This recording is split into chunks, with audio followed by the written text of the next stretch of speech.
The new Terra spaceport was one of humanity's most advanced installations. It was a sprawling complex where the combined efforts of Earth's brightest minds came together, forming a labyrinth of corridors, hangars, and control rooms. The architecture was a testament to human ingenuity, sturdy, functional, yet undeniably elegant. Every corridor was lined with terminals and screens, displaying data that controlled the flow of resources, personnel, and ships to and from the station.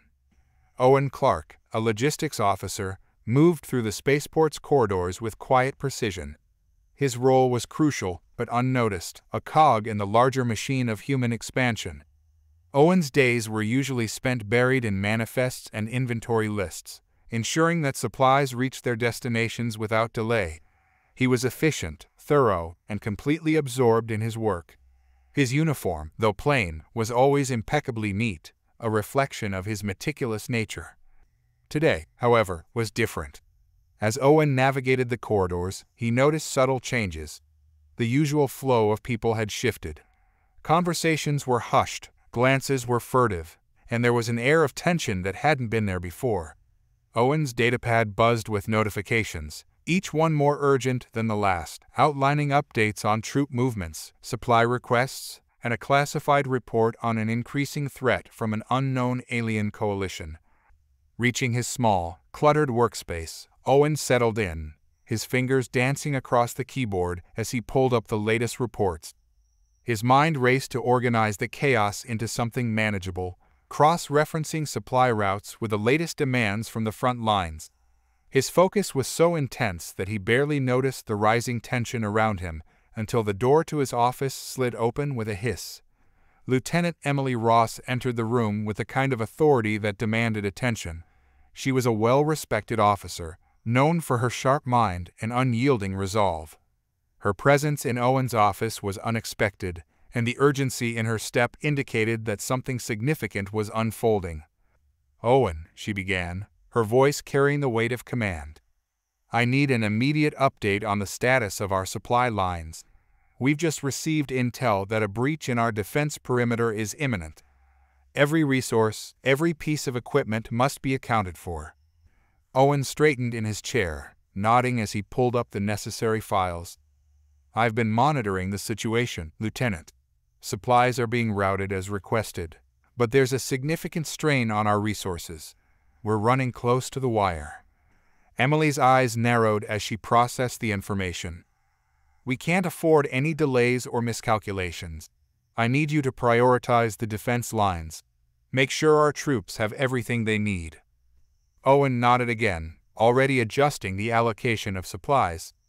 The atmosphere in the room was thick with unspoken tension as he worked, the screen in front of him displaying the delicate balance of supply and demand that was keeping the spaceport operational.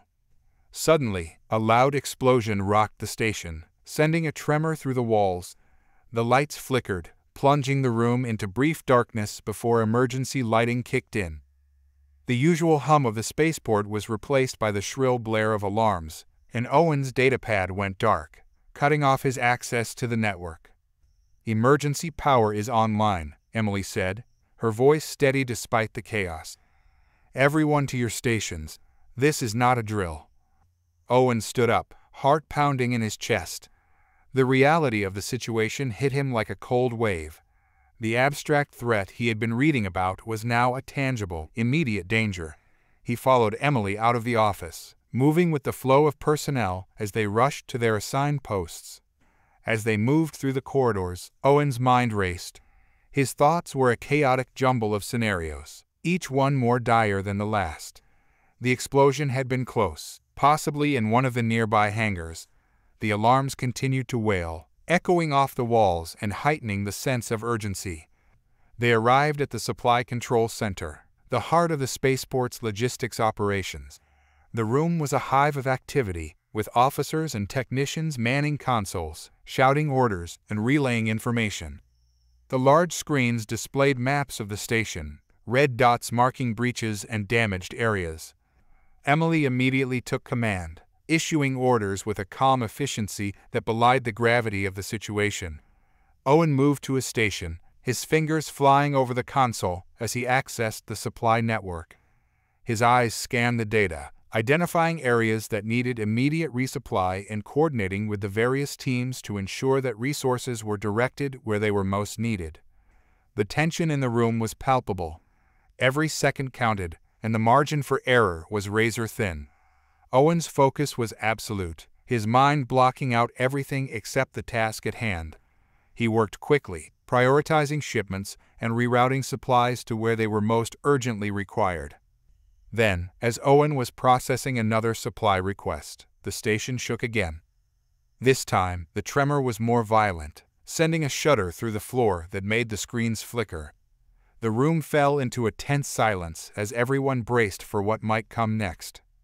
The main screen at the front of the room flickered to life, displaying a live feed from one of the external cameras.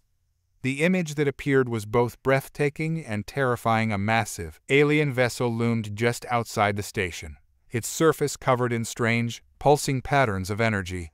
It was unlike anything Owen had ever seen before, a dark, imposing presence that seemed to defy the laws of physics.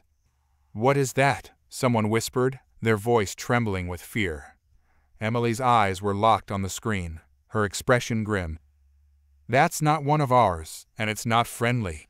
Prepare for impact." As if on cue, the vessel began to emit a deep, resonant sound, a low-frequency vibration that seemed to penetrate the very walls of the station. The sound grew louder, shaking the room and sending a jolt of fear through Owen's body. The main screen displayed a new message in bold, red letters. "System compromised. Unknown entity detected."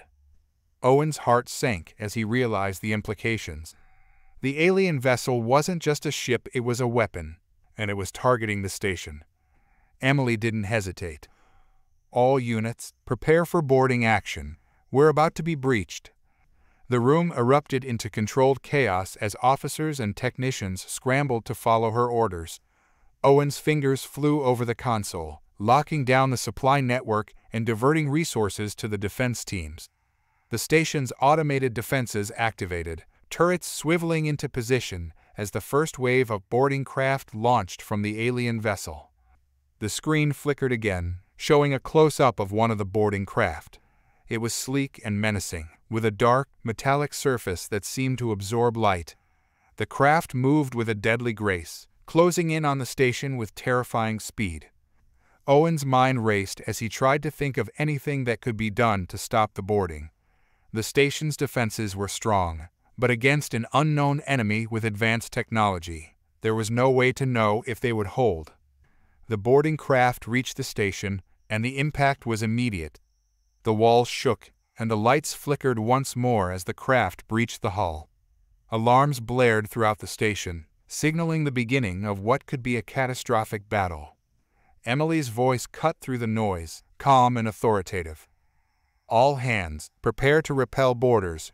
We will not let them take this station." Owen's hands trembled as he continued to work, his mind racing with the possibilities. The station's automated defenses were holding for now, but it was only a matter of time before the enemy breached the inner sections. Then, just as Owen was about to send another supply update, his console went dark. The power grid had been compromised, and the entire station was plunged into darkness. The room was filled with the sound of heavy breathing and muffled curses as everyone tried to adjust to the sudden blackout. Owen's heart pounded in his chest as he fumbled for his datapad, desperately trying to restore power to his station. A soft, almost inaudible hum filled the air, growing louder with each passing second. It was a strange, otherworldly sound that sent chills down Owen's spine. The sound seemed to come from everywhere at once, vibrating through the walls and floors, filling the room with an unsettling presence. Then, as suddenly as it had started, the sound stopped. The silence that followed was deafening, and Owen felt a deep, instinctual fear take hold of him. He could feel the presence of something powerful, something alien, lurking just beyond the edge of his perception. The main screen flickered to life once more, displaying the same alien vessel, now surrounded by a swirling vortex of energy. The ship seemed to pulse with a dark, malevolent force, and Owen felt a wave of dread wash over him. The screen displayed another message, this one more ominous than the last. Incoming transmission. Emily's voice was tense as she addressed the room. Everyone, stay calm. We need to understand what we're dealing with before we can respond. The screen flickered again, and a figure appeared, a tall, slender being with an angular, almost insect-like appearance. The image on the screen captured every eye in the room, an unholy presence encased in an exoskeleton of dark, iridescent material. Its surface shifted subtly, as if it absorbed and reflected not just light, but the very essence of reality. The creature's angular form was sleek, formidable, and utterly alien. Its eyes glowed with a cold, piercing light that seemed to burn through the screen, piercing the minds of everyone who dared to look. Owen Clarke stood near his dimly lit console, the shadows around him deepening as the unsettling figure dominated the room. A heavy dread settled in his chest, a sensation that felt almost unnatural, as if the very air had thickened with the presence of this being. The station's systems were compromised, and the enemy they faced was something far beyond their understanding. Owen forced himself to focus, pushing down the fear that threatened to paralyze him. Whatever this entity was, it demanded preparation. Lieutenant Emily Ross, her posture rigid, stepped forward, her voice a measured calm that belied the tension gnawing at her insides. She was a seasoned officer, yet even she couldn't shake the unease creeping into her thoughts. "This is Lieutenant Ross of the new Terra spaceport. You are in restricted space. Identify yourself and state your intentions." The alien's head tilted slightly, as if weighing her words, or perhaps dissecting the intent behind them.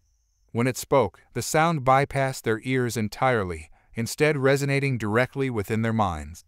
The sensation was disorienting, the words carrying an alien cadence that twisted human language into something almost unrecognizable, like a hymn sung from beyond the veil of reality. "We are the Harbingers," the voice intoned, not with the authority of a being, but with the finality of an inescapable truth. "Your incursion into this sector is a violation. Surrender or face obliteration." The words struck like a hammer blow, the sheer weight of them pressing down on everyone in the room. There was no negotiation, no room for diplomacy, just an ultimatum issued with a certainty that brooked no defiance. The chill of those words seemed to linger, echoing in the depths of their minds long after they had been spoken. Owen felt a deepening unease, as if something ancient and vast had cast its shadow over them. It was a reminder that they were not dealing with just another enemy, they were facing something beyond human comprehension, a force that did not just threaten their lives, but their very understanding of existence. Emily's resolve hardened. "We will not surrender. This station is under the protection of the United Earth Defense Force. Any act of aggression will be met with force." The alien remained silent for a moment, its glowing eyes unblinking. The silence stretched, heavy and oppressive, as if the very fabric of space was holding its breath. Then it spoke again, the dissonant voice slicing through the tension like a knife. "Then you have chosen destruction." The screen went black, leaving the room in a darkness that felt almost suffocating. For a moment, no one moved or spoke, the only sound the low hum of the station's emergency systems struggling to maintain some semblance of order. Then, without warning, the spaceport shuddered violently, throwing Owen and the others off balance. The main power surged back on, but the lights flickered and dimmed, casting long, distorted shadows that seemed to crawl across the walls. "Brace for impact," Emily's voice cut through the chaos as the station was hit by a barrage of energy blasts. The walls quaked under the assault, the sound of distant explosions echoing through the corridors as sections of the station were breached. Owen clung to his console, his mind racing as he struggled to keep up with the sudden onslaught. The alien ship was attacking with a precision that was terrifying in its efficiency. He quickly scanned the status of the station's defenses, only to find that they were failing at an alarming rate. The automated turrets were struggling to track the incoming threats, overwhelmed by the sheer power of the alien technology. His hands flew over the console, tapping into the communication network to coordinate the defense teams. Orders were issued with the urgency of a man on the edge, his voice betraying the growing desperation that gnawed at the edges of his resolve. Supplies were rerouted to critical points, Power was diverted to the last functioning turrets. It was a frantic effort to stave off the inevitable. The room was a blur of activity, officers shouting over the din of alarms, screens flashing with alerts that painted a grim picture of their situation. Owen's heart pounded in his chest, each beat a stark reminder of how close they were to total annihilation. He had trained for many scenarios, but nothing had prepared him for this, a battle not just for survival, but against an enemy that defied all logic. As the alien forces breached the outer defenses, the situation became even more dire. Owen watched the screens with a growing sense of horror as boarding craft deployed alien soldiers into the station. These soldiers were no less terrifying than the Harbinger, their dark exoskeletons shimmering with an otherworldly energy as they moved with lethal grace. They advanced through the corridors with a cold, methodical precision, cutting down any resistance with an almost disdainful ease. The defense teams were fighting valiantly, but it was clear they were hopelessly outmatched. Owen could see their body feeds as they desperately tried to hold the line, their weapons barely scratching the alien armor. The realization hit him like a punch to the gut. This wasn't a battle, it was a massacre. "Lieutenant," Owen's voice cracked as he tried to make himself heard over the chaos. "We're losing ground fast. We need to regroup, or they'll overrun us completely." Emily was already issuing orders, her voice steady but with an edge of urgency. "All units, fall back to the inner sectors. Concentrate our defenses. Leave nothing behind." The order echoed throughout the station, and Owen could see the defense teams retreating, abandoning their outer positions as the alien soldiers pressed their advantage. The corridors, once bustling with the life of the spaceport, were now graveyards of twisted metal and lifeless bodies, the remnants of a futile resistance. As Owen coordinated the retreat, a strange anomaly caught his attention on the monitors, a disruption in the station's power grid that didn't align with the damage reports. Sections of the station were going dark in a pattern that suggested something far more sinister than the random chaos of battle. A cold realization seeped into his mind. "Lieutenant, I think they're trying to take control of the station systems.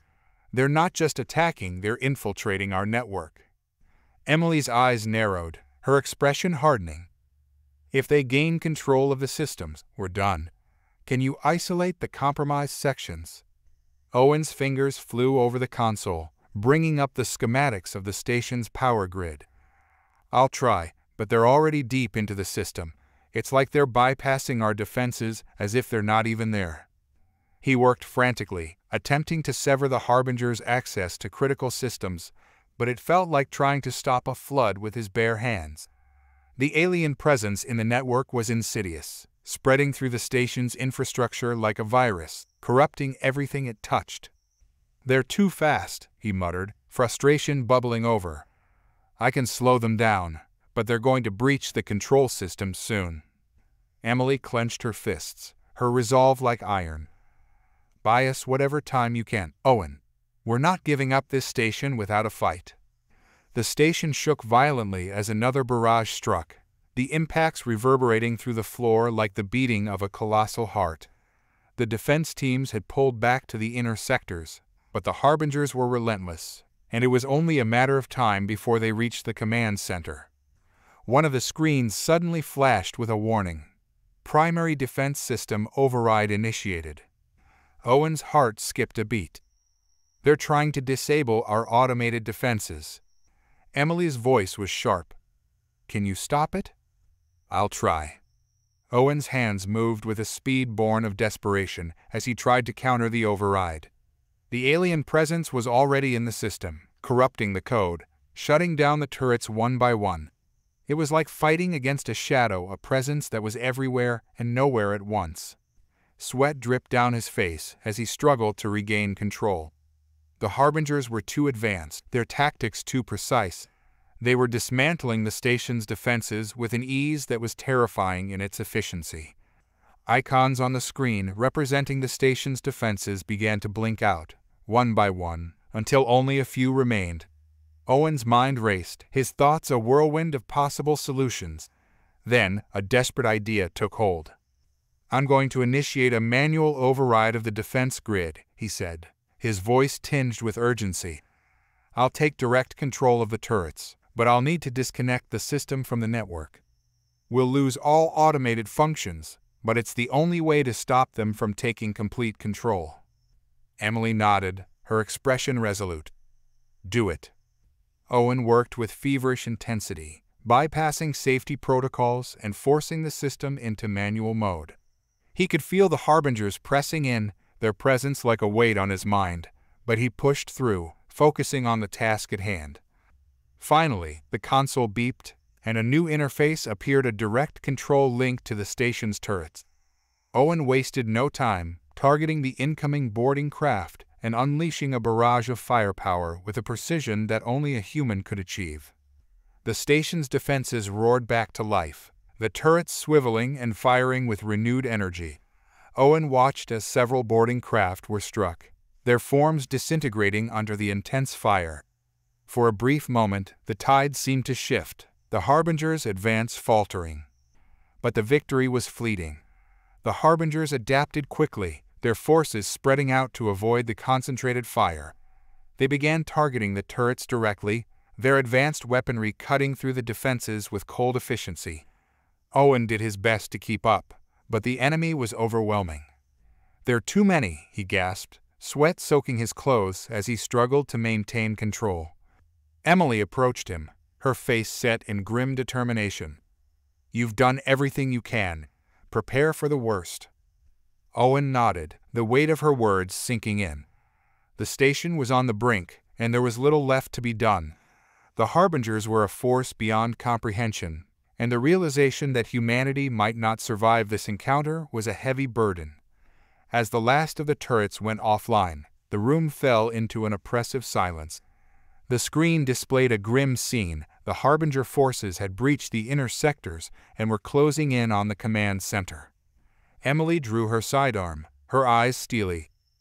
"Everyone, get ready. We'll make our stand here." Owen, sidearm in hand, joined her. He wasn't a soldier, but he was resolved to fight for every breath, every moment. The command center's door slid open, and the first of the Harbinger soldiers appeared, dark forms against the flickering lights. The air was electric with tension, the moments stretching into an eternity as both sides faced off. Then the battle erupted. Energy blasts filled the room, the human defenders fighting with desperate courage. The Harbingers moved with inhuman speed, their weapons cutting through the air with lethal precision. Owen fired his sidearm, the recoil jolting his arm as he aimed at the nearest Harbinger. The shot struck the alien soldier's chest, but the exoskeleton absorbed the impact, barely slowing it. The Harbinger's return fire was almost instantaneous, forcing Owen to dive for cover as the blast seared past him. The battle was fierce and unrelenting, the humans fighting with every ounce of their strength, but it was clear that they were hopelessly outmatched. The Harbingers were too powerful, their technology too advanced. One by one, the human defenders fell, leaving only a few standing. Owen found himself cornered, his sidearm empty, his body bruised and battered. He watched as the last of the defenders fell, leaving him alone with the remaining Harbinger soldiers. The alien leader, the same one from the screen, stepped forward. Its glowing eyes locked onto Owen, and the room was filled with an eerie stillness. Then, a brilliant light exploded in the room, blinding in its intensity. Owen shielded his eyes, feeling a wave of energy wash over him.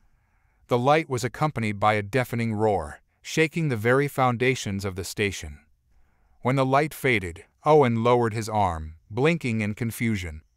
The Harbinger soldiers were gone, disintegrated by the energy blast. The room was a ruin, but Owen was alive. In the center of the room stood a figure, a human clad in an advanced exosuit, glowing with the same energy that had just saved him. The suit was sleek and futuristic, its design far beyond anything Owen had seen. The figure approached, the helmet retracting to reveal a woman with sharp features and piercing eyes. She looked at Owen with a mixture of curiosity and resolve. "Who are you?" Owen asked, his voice trembling with disbelief. The woman smiled, her expression fierce. "I'm Captain Alia Thorne, and it seems I arrived just in time." Owen stared at her, struggling to process the events. You saved us." Alia nodded, her expression turning serious. "The Harbingers are not invincible. They can be defeated. But we need to act quickly if we're going to survive." The room was in ruins, the remnants of the battle scattered across the floor. As Owen looked at Alia, a glimmer of hope sparked amidst the destruction. The Harbingers might be a force beyond comprehension, but perhaps, just perhaps, there was a chance to turn the tide. Alia Thorne surveyed the devastation of the command center with a practiced eye, taking in the fallen bodies and the scorch marks on the walls. The scene was a stark reminder of the brutal efficiency of the Harbinger attack, but she refused to let despair take hold. "Lieutenant Ross, are you all right?" she asked, her gaze falling on Emily, who was nursing a wounded arm. Emily straightened, a flicker of defiance in her eyes. "I'm fine.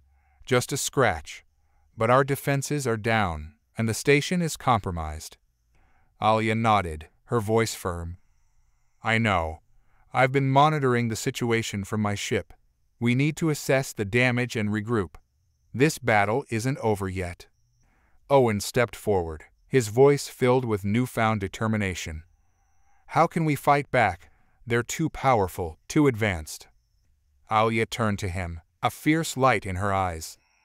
"They may be advanced, but they underestimate us. Humans have a spirit that cannot be extinguished, a resilience that burns even brighter in the face of darkness. We're not going down without a fight." Her words resonated with Owen, rekindling a flicker of hope within him. He had witnessed firsthand the brutality of the Harbinger attack, the devastating power of their technology, but he had also seen Alia's arrival, a beacon of defiance against the encroaching darkness. "What's the plan?" Emily asked, her voice steadier now. Alia's lips curved into a grim smile. "We're going to take the fight to them." The Harbinger leader, known as Xylath, stood on the command deck of his vessel, observing the chaos unfolding on New Terra.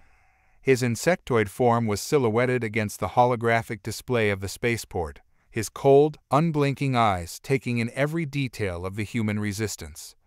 "They are tenacious, these humans," he remarked to his second-in-command, a Harbinger named Xyla. "But their efforts are futile. They cannot withstand our might." Xyla, her form even more angular and menacing than Xylath's, inclined her head in agreement. "Their defenses are crumbling.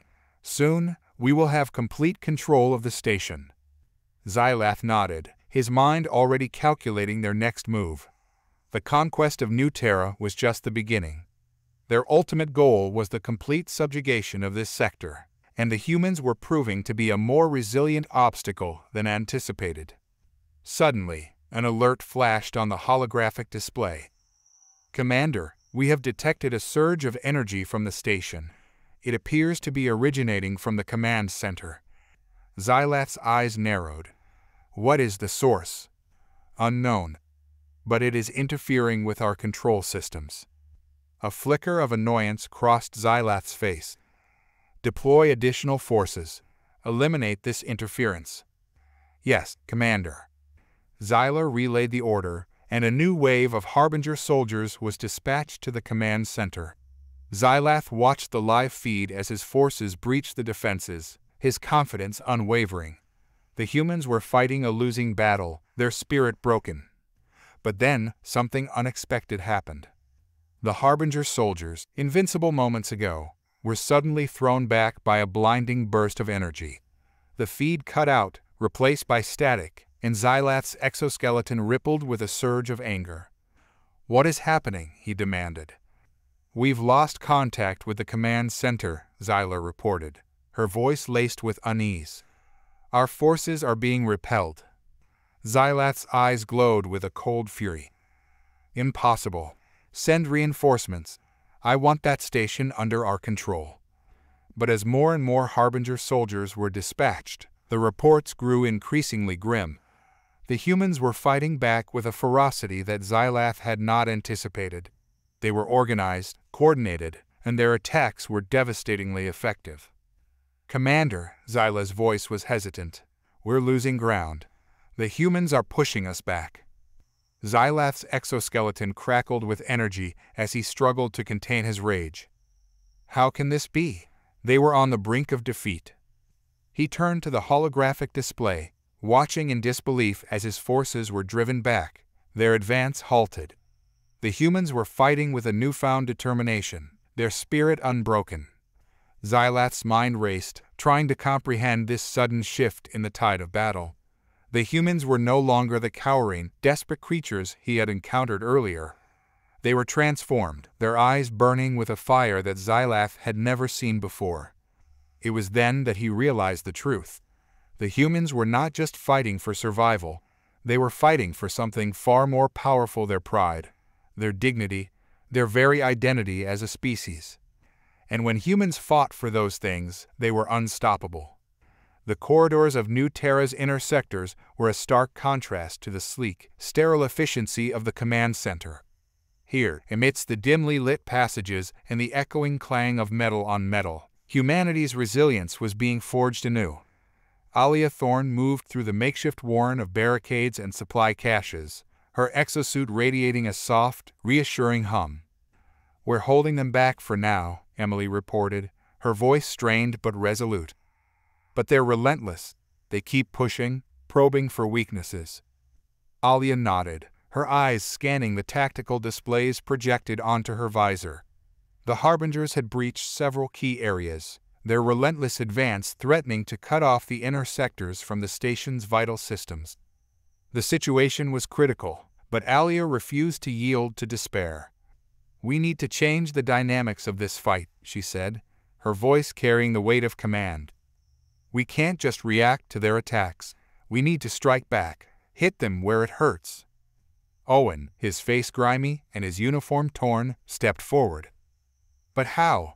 We're outnumbered and outgunned. Our defenses are barely holding." Alia's lips curled into a determined smile. "That's where you come in, Owen. You're the logistics officer. You know this station better than anyone." Owen's eyes widened in surprise. "Me? What can I do?" Alia placed a hand on his shoulder, her gaze unwavering. "You're going to help us turn this station into a weapon. The Harbinger vessel. Command deck." Xylath paced the command deck, his exoskeleton clicking and whirring with each step. The holographic display showed the ongoing battle within the station, the red dots representing his forces slowly but surely gaining ground. Yet, a sense of unease gnawed at him. The humans were fighting with a tenacity that defied logic, their resistance far exceeding his expectations. "Commander," Xyla's voice cut through his thoughts, "we're encountering unexpected resistance. The humans are utilizing unconventional tactics, adapting to our strategies with alarming speed." Xylath's eyes narrowed. "Unconventional tactics? Explain." "They're using the station's infrastructure against us," Xyla elaborated. "Ventilation shafts, maintenance tunnels, even the power grid itself. They're moving through the station with a fluidity that suggests intimate knowledge of its layout." Xylath's anger flared. "They're using their own home against us. How dare they?" He slammed his fist against the console, the impact sending tremors through the deck. The humans were not just resisting, they were turning the tide of the battle. They were making him question his own strategies, his own understanding of warfare. "Send in the shock troopers," he ordered, his voice laced with venom. "I want this resistance crushed. No mercy." Xyla hesitated. "Commander, the shock troopers are our elite units. Deploying them now might be premature." Xylath turned to her, his eyes blazing. "Premature? We are losing ground, Xyla. The humans are adapting, evolving. We need to strike a decisive blow before they gain the upper hand." Xyla bowed her head, her exoskeleton emitting a series of clicks and whirs. "As you command, Commander." The New Terra spaceport. Ventilation shafts. Owen crawled through the narrow ventilation shaft, his heart pounding in his chest. The air was thick with dust and the metallic tang of fear, but he pushed onward, guided by Alia's voice in his earpiece. "You're almost there, Owen," she said, her voice a steady beacon in the darkness. just a few more meters. He reached a junction, the shaft splitting into two directions. "Which way?" he whispered, his breath echoing in the confined space. "Left," Alia replied. "There's an access panel that leads directly to the main power conduit." Owen turned left, his fingers tracing the cold metal of the shaft as he inched forward. He could hear the distant sounds of battle, the muffled explosions, and the eerie hum of Harbinger weaponry.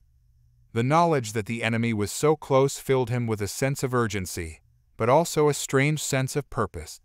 He was no longer just a logistics officer. He was a soldier in this fight, a vital part of the resistance.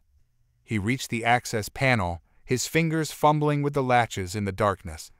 The panel slid open with a grating sound, revealing a tangle of wires and conduits pulsing with energy. "All right, Owen," Alia's voice crackled in his earpiece. "Now comes the tricky part." Owen took a deep breath, steeling himself for the task ahead. He reached into the conduit, his fingers tracing the wires, searching for the specific node that Alia had identified.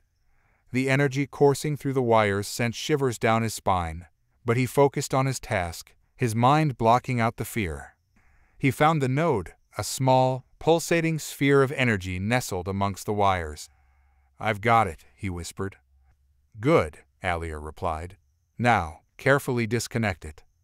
Owen's fingers worked with delicate precision, his movements guided by years of experience with the station's systems. He gently disengaged the node, the energy around it flickering and fading. "Done," he said, a sense of accomplishment washing over him. "Excellent work, Owen." Alia's voice was filled with approval. "Now get back to the rendezvous point. We're about to initiate Phase 2. Owen emerged from the ventilation shaft, his lungs burning from the exertion. He found Alia and Emily waiting for him in a dimly lit storage room, their faces etched with determination. "You did it," Emily said, a relieved smile gracing her lips. "The Harbingers are in for a surprise." Alia nodded, her eyes gleaming with a fierce light. "Owen's work has given us a window of opportunity. We're going to use it to strike back." She turned to Owen, her voice filled with a quiet intensity. "Are you ready to see what humans can do when they're pushed to the brink?" Owen's heart pounded in his chest, a mixture of fear and exhilaration coursing through his veins. He had never considered himself a warrior, but in this moment he felt a surge of defiance, a refusal to let the Harbingers dictate their fate. "I'm ready," he said, his voice surprisingly steady. Alia's smile widened. "Good. Then let's show them what we're made of." *** The Harbinger vessel, bridge ***. Xylath watched the live feed with growing frustration. His shock troopers, the pride of his fleet, were being systematically dismantled by the human resistance. The humans were fighting with a coordinated ferocity that he had never encountered before, their tactics unpredictable and their attacks devastating. "What is happening?" he roared, his voice echoing through the command deck. "Why are they suddenly so effective?" Xyla, her exoskeleton radiating a nervous energy, struggled to provide an answer. "We're analyzing their tactics, Commander. It appears they're utilizing the station's systems in ways we hadn't anticipated. They're turning our own technology against us." Xylath's anger boiled over. "Find a way to counter them. I will not tolerate this defiance." But as the minutes ticked by, the situation only worsened. The Harbingers were losing ground, their advance stalled, their forces dwindling. The humans were fighting with a desperation born of survival, their spirit unyielding. Xylath's mind raced, searching for a solution, a way to regain control. But the more he observed the humans, the more he realized the futility of his efforts. They were not just fighting a battle, they were waging a war for their very existence. And when humans fought for their existence, they tapped into a primal force that transcended logic and strategy. It was a force that Xylath, for all his advanced technology and tactical prowess, could not comprehend.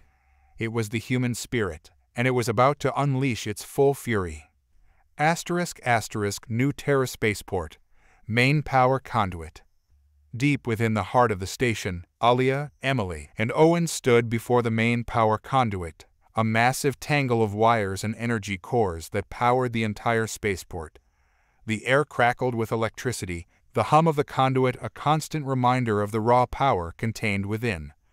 Alia held a small device in her hand, its surface glowing with a soft, blue light. "This is a quantum disruptor," she explained.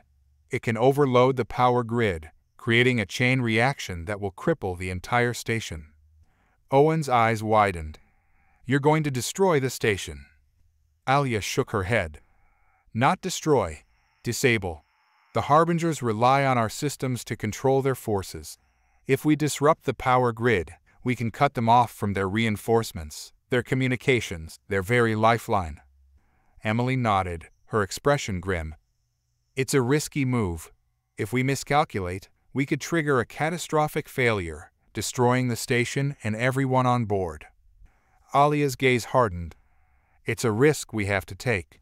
The Harbingers won't stop until they've conquered this sector. We need to buy time for the fleet to arrive, and this is our only chance." She turned to Owen, her eyes meeting his. "Are you with me?" Owen hesitated for a moment, the weight of the decision pressing down on him. He was not a soldier, not a hero. He was just a logistics officer, a cog in the machine. But in this moment, he felt a connection to something larger than himself, a sense of duty to his fellow humans, to the future of his species. He looked at Alia, then at Emily, and nodded. "I'm with you." The three of them stood in a tense silence, the weight of their decision hanging heavy in the air. Alia activated the quantum disruptor, its blue light casting an eerie glow on their faces. "Once I initiate the sequence, there's no turning back," she said, her voice barely a whisper. "The chain reaction will be irreversible." Emily's hand tightened on her sidearm, her knuckles white. "How much time do we have?"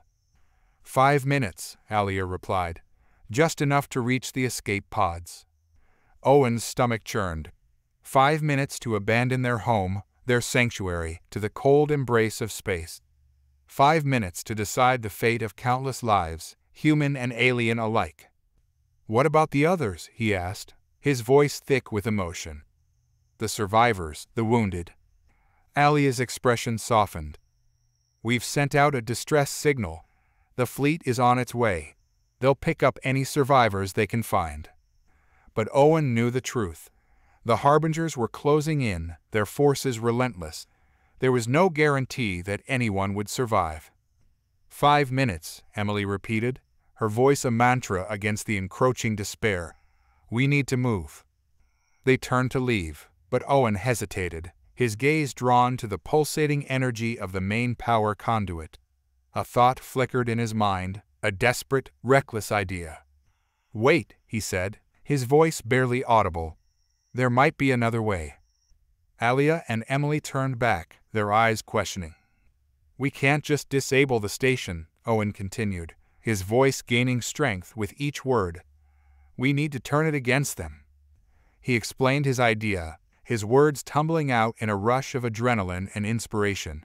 He spoke of rerouting the power flow, overloading specific sections of the station, creating a chain reaction that would not just disable the Harbingers but destroy them.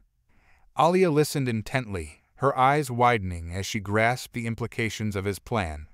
It was audacious, bordering on suicidal, but it also held a glimmer of hope, a chance to turn the tide of the battle in their favor.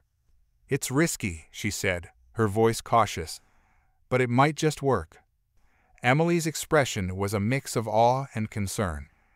"Owen, are you sure? This is—" "It's our only chance," Owen interrupted, his voice firm. "We can't let them win, not like this." Alia nodded, her decision made. "All right, we'll do it your way, but we need to move fast." They worked with a feverish intensity, their movements synchronized, their minds focused on the task at hand.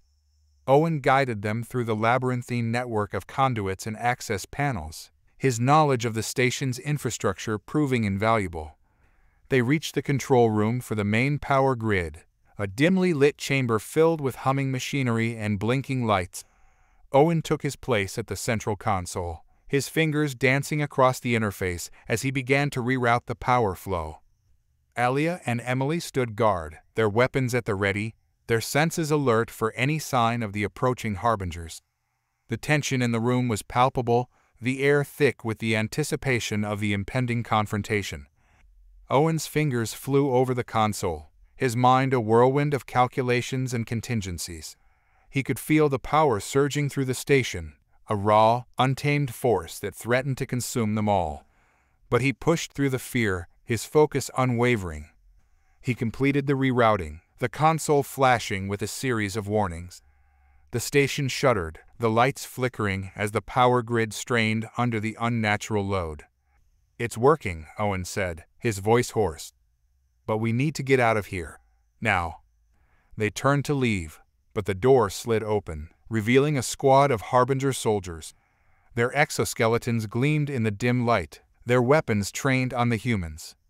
"You will not escape," the lead soldier hissed, its voice a chilling echo in the confined space. Alia and Emily opened fire, their blast ricocheting off the Harbinger armor. The aliens returned fire, their energy weapons searing the walls and floor. Owen dove for cover, his heart pounding in his chest.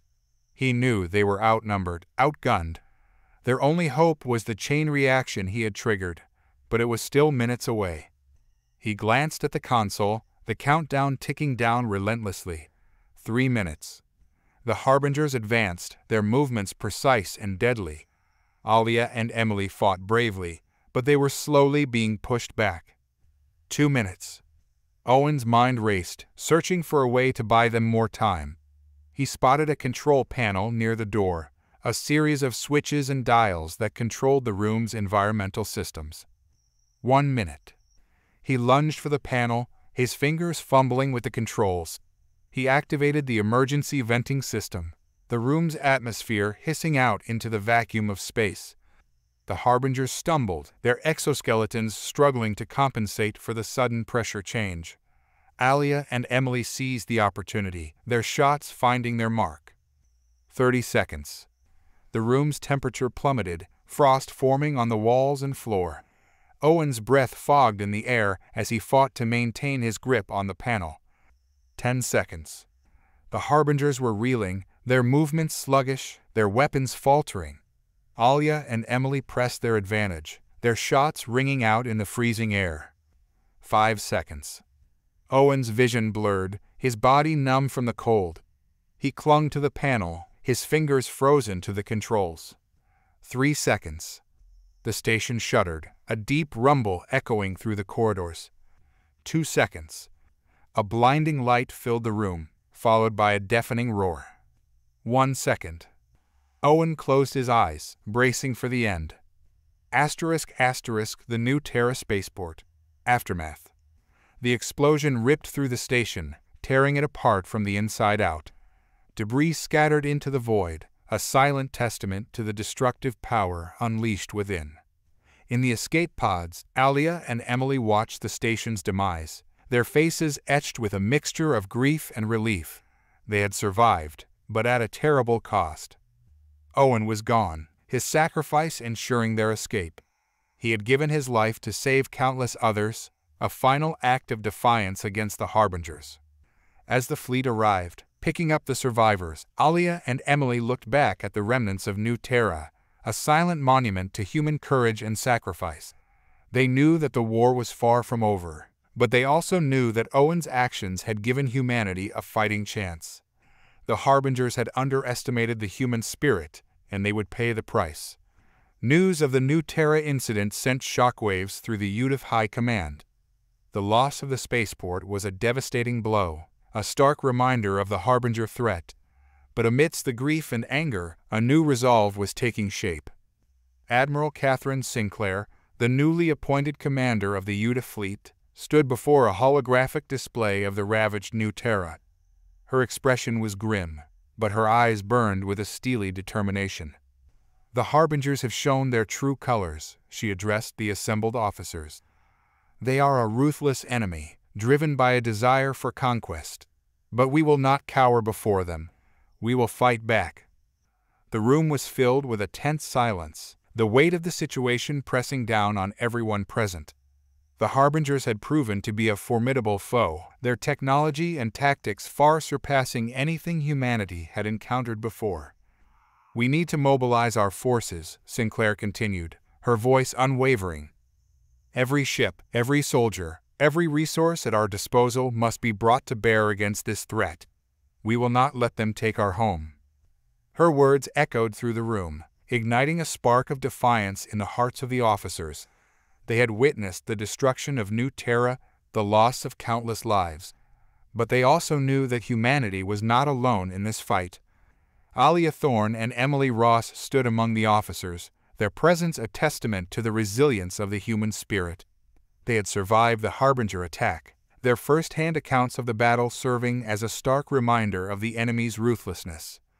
"We need to understand their technology," Alia spoke up, her voice carrying the weight of her experience. "Their weapons, their ships, their tactics. We need to find a way to counter them." Emily nodded in agreement. "And we need to understand their motivations. What drives them to conquer? What is their ultimate goal?" Sinclair acknowledged their concerns. "We're already working on that. Our scientists and engineers are analyzing the data we recovered from New Terra. We're also establishing contact with other civilizations in the sector, seeking allies in this fight." The room buzzed with renewed energy as the officers discussed strategies and tactics. The loss of New Terra had been a heavy blow, but it had also served as a wake-up call. Humanity was facing an existential threat, and it was time to unite and fight back. *** The Harbinger vessel. Xylath's quarters. Xylath sat in his private chamber, his exoskeleton still radiating the remnants of his anger. The defeat at New Terra had shaken him to his core, forcing him to confront the limitations of his own power. He had always believed in the Harbinger's superiority, their technological advancements and tactical prowess unmatched by any other species. But the humans had proven him wrong. They had fought with a ferocity and ingenuity that had caught him off guard, their spirit unyielding even in the face of overwhelming odds. Xylath's mind replayed the events of the battle, searching for answers, for a way to regain the initiative. He had underestimated the humans, their capacity for sacrifice, and their unwavering determination to protect their own. He thought of Owen Clarke, the logistics officer who had turned the station's power grid into a weapon, sacrificing himself to buy time for the others to escape. Xylath had never encountered such selflessness before, such a willingness to give one's life for a cause greater than oneself. It was a concept that was alien to him, a contradiction to the Harbinger's cold, calculating logic, and yet it was also undeniably powerful, a force that could not be easily dismissed. Xylath's exoskeleton clicked and whirred as he contemplated the future.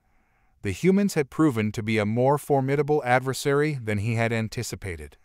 They were not just a threat to his conquest. They were a challenge to his very understanding of the universe. He rose from his seat, his resolve hardening. The humans had awakened something within him, a primal urge to prove his dominance, to crush their defiance once and for all. The war was far from over. The storm was gathering, and Xylath was ready to unleash its full fury. Admiral Sinclair stood on the bridge of the _Valiant_, the flagship of the Ude fleet, her gaze fixed on the vast expanse of stars before her. The fleet had mobilized, its ships forming a formidable armada that stretched across the void. "All ships, report readiness," she commanded, her voice echoing through the bridge. "Ready, Admiral," the responses came, a chorus of voices from across the fleet. Sinclair nodded, her expression resolute. "We are the shield of humanity," she declared, her voice ringing with conviction. "We will not falter. We will not fail. We will defend our home, no matter the cost." Her words resonated through the fleet, a rallying cry that echoed in the hearts of every soldier, every pilot, every crew member. They had witnessed the devastation wrought by the Harbingers, the senseless loss of life. But they also carried the memory of Owen Clarke's sacrifice, a testament to the indomitable human spirit. Alia and Emily stood beside Sinclair, their faces etched with a mix of determination and grief. They had become symbols of resistance, their stories spreading throughout the fleet, inspiring hope and defiance. "We're ready for them, Admiral," Alia said, her voice steady. "We've analyzed their tactics, their technology. We know what we're up against." Emily nodded. "And we're not going to let them win. Not this time." Sinclair looked at them, a flicker of pride in her eyes. "I know you won't," she said. "You've both proven your courage, your resilience. You are the embodiment of what it means to be human." She turned back to the holographic display, her gaze sweeping across the vastness of space. "The Harbingers are out there," she said, her voice low and ominous. "They're waiting for us. But we're ready for them. We're going to show them what happens when you push humanity too far." The fleet surged forward, its engines roaring, its weapons primed. The stars blurred as they accelerated towards the Harbinger's last known location, a nebula shrouded in mystery and danger. ***, the Harbinger fleet.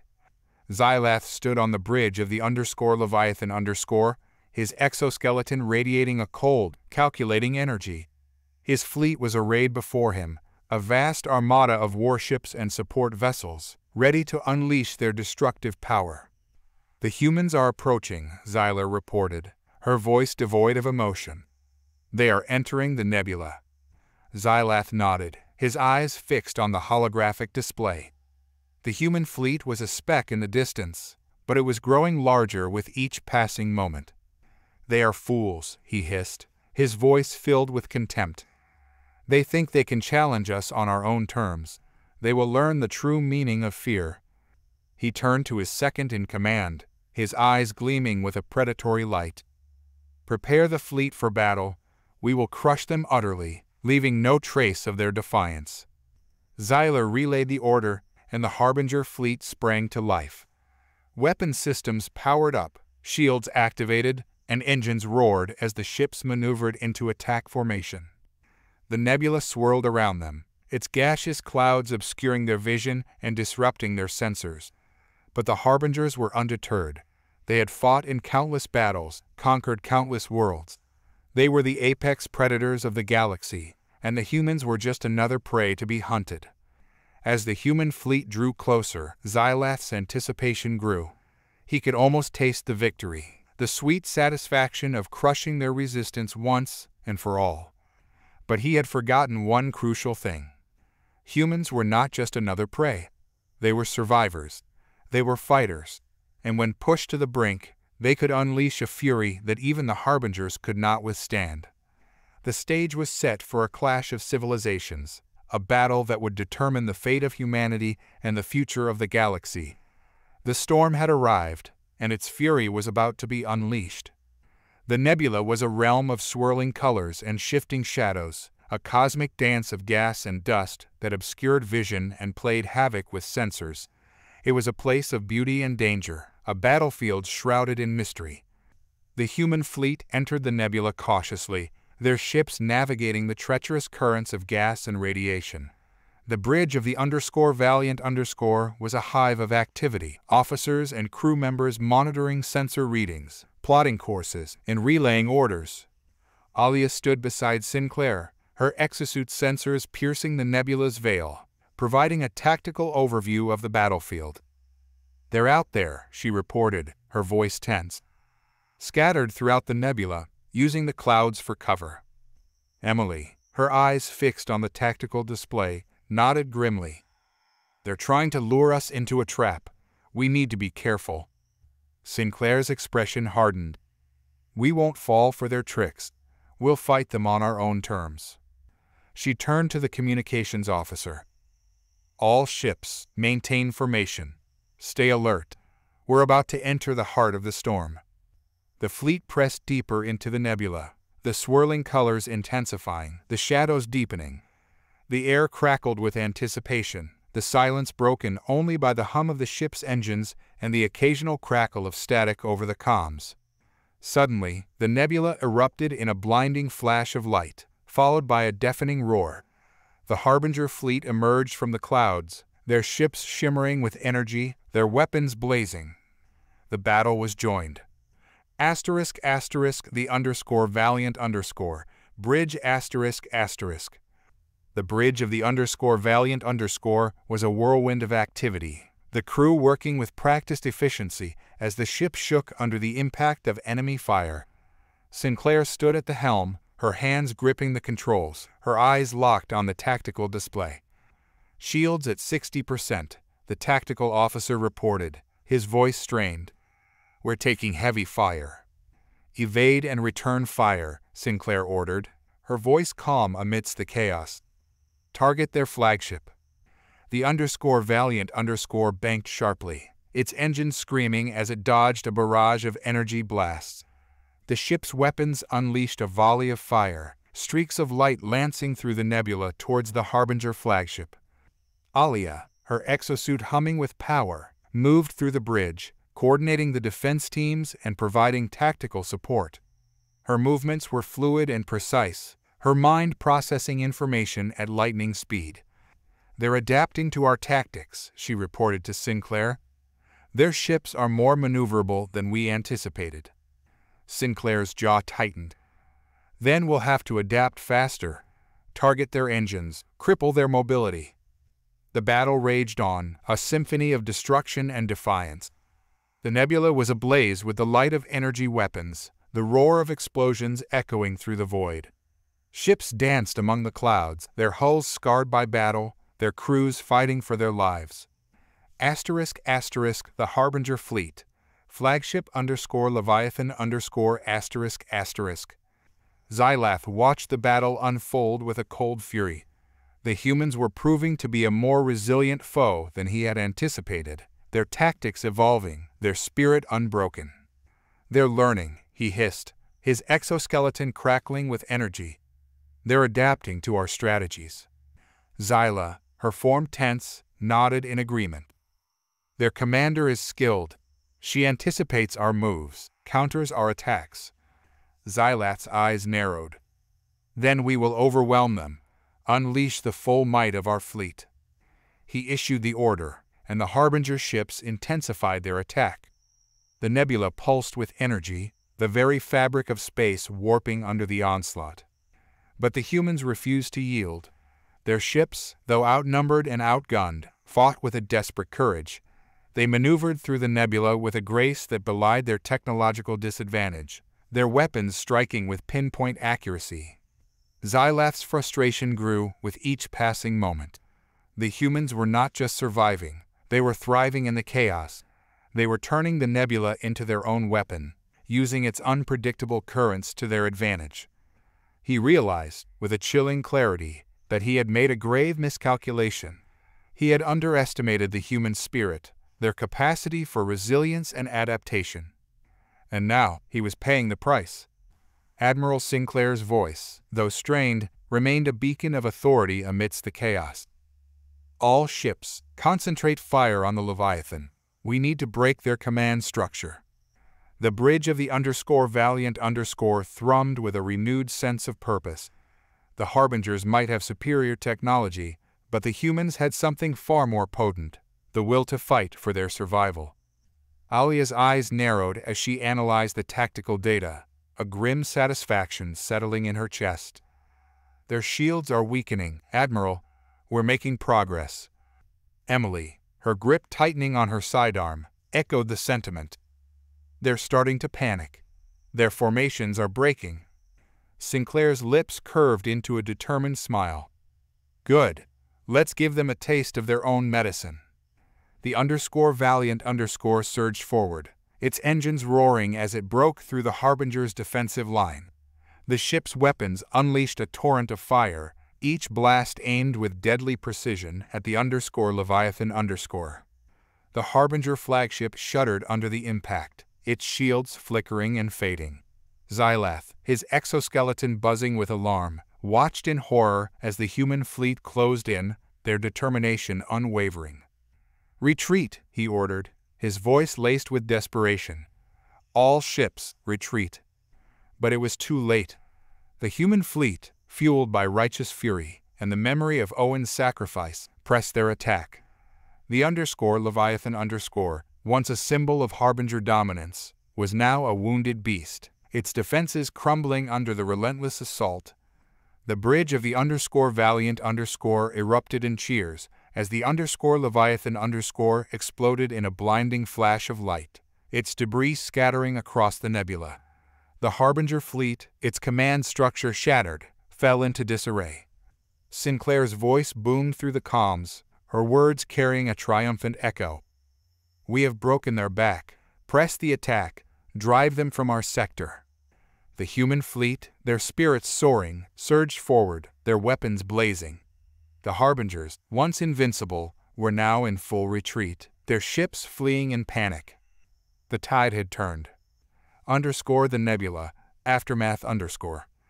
The nebula, once a battlefield of chaos and destruction, was now a scene of jubilant celebration. The human fleet, victorious against all odds, patrolled the remnants of the Harbinger armada, their ships bathed in the soft glow of the nebula's gases. On the bridge of the Valiant _, Sinclair stood before her crew, her face alight with pride. "Today, we have shown the galaxy what it means to be human," she declared, her voice echoing through the ship. "We have faced an enemy far superior in strength and technology, and we have prevailed.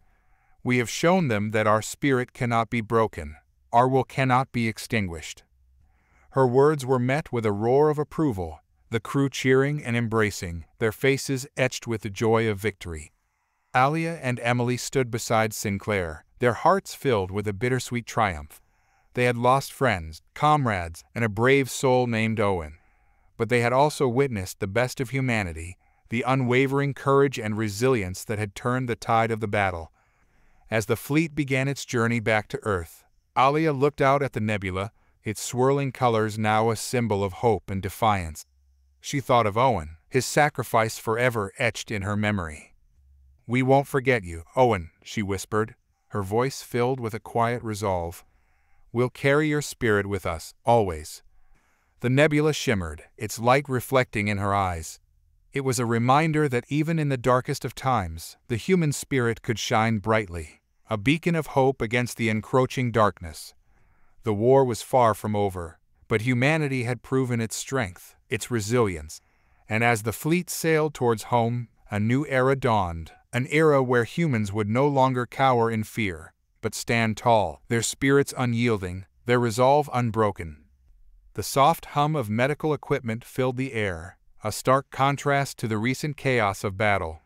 Emily lay on a biobed, her wounded arm bandaged and her face pale. Alia sat beside her, her exosuit deactivated, her expression etched with concern. "How are you feeling?" Alia asked, her voice gentle. Emily managed a weak smile. "I'll live, but Owen." Her voice trailed off, the pain of loss evident in her eyes. Alia reached out, taking Emily's hand in hers. "He died a hero," she said, her voice thick with emotion. "He saved us all." Emily nodded, tears welling up in her eyes. "He was a good man, a brave man." They sat in silence for a moment, the weight of their shared grief hanging heavy in the air. The medical bay was a sanctuary of sorts, a place where the wounds of battle could begin to heal. But the scars left by the Harbingers ran deeper than any physical injury. "We need to honor his sacrifice," Alia said, her voice firm. "We need to make sure his death wasn't in vain." Emily's eyes hardened. We'll make them pay." Alia nodded, a grim determination settling over her features. "We will. But first, we need to understand what we're up against. The Harbingers are just the beginning. There's something else out there, something far more sinister." She recounted the events leading up to the battle, the strange energy surges, the Harbingers' unnatural control over the station systems. "It's like they were guided by an unseen hand," she said, her voice filled with a chilling realization. "Something or someone is manipulating them, pulling the strings from the shadows." Emily's eyes widened. "You think there's another player in this game?" Alia nodded. "I do. And I think they're far more dangerous than the Harbingers. ***, the unknown region of space. In a realm beyond the reach of human sensors, a vast, swirling vortex of energy pulsed with an otherworldly light. At its heart, a colossal entity drifted, its form a tapestry of shifting colors and impossible geometries. It was ancient, powerful, and utterly alien. This was the entity that Alia had sensed, the unseen puppet master that manipulated the Harbingers. It was a being of pure energy, its consciousness spread across the cosmos, its motives shrouded in mystery. It had observed the humans for centuries, their evolution from a primitive species to a spacefaring civilization. It had watched as they explored the galaxy, their curiosity and ambition driving them ever onward. But the entity saw something else in the humans, something that both fascinated and terrified it. They possessed a spark, a primal energy that defied logic and reason. It was the human spirit, a force that could create and destroy, that could rise above adversity and challenge the very fabric of reality. The entity had seen this spark ignite on New Terra, witnessed the humans' defiance in the face of overwhelming odds. It had felt their rage, their grief, their unwavering determination to protect their own. And it had been intrigued. The entity had manipulated the Harbingers, using them as a tool to test the humans, to push them to their limits. It had wanted to see if they would break, if their spirit would falter. But they hadn't. They had fought back, their resilience surprising even the entity itself. They had shown a strength, a courage, that the entity had not anticipated. And now, the entity was faced with a choice. It could continue to manipulate the Harbingers, prolonging the conflict and testing the humans further. Or it could intervene directly, revealing its presence and confronting the humans head-on. The entity pondered its options, its consciousness expanding across the vastness of space.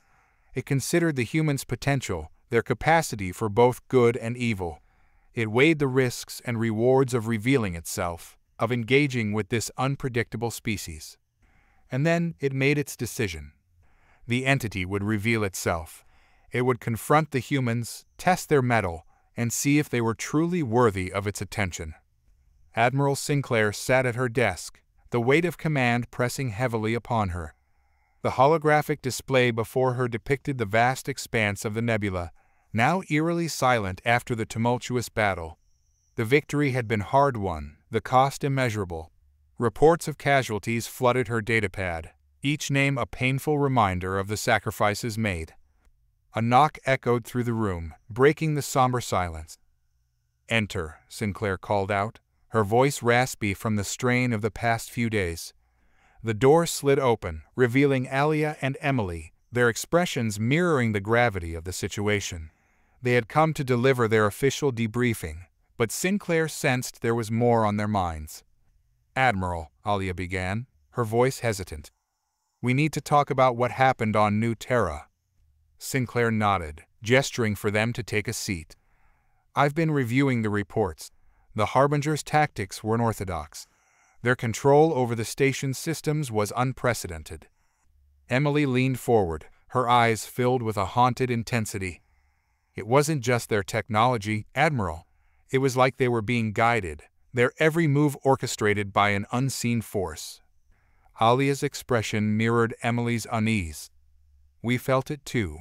A presence, lurking in the shadows, manipulating the Harbingers like puppets."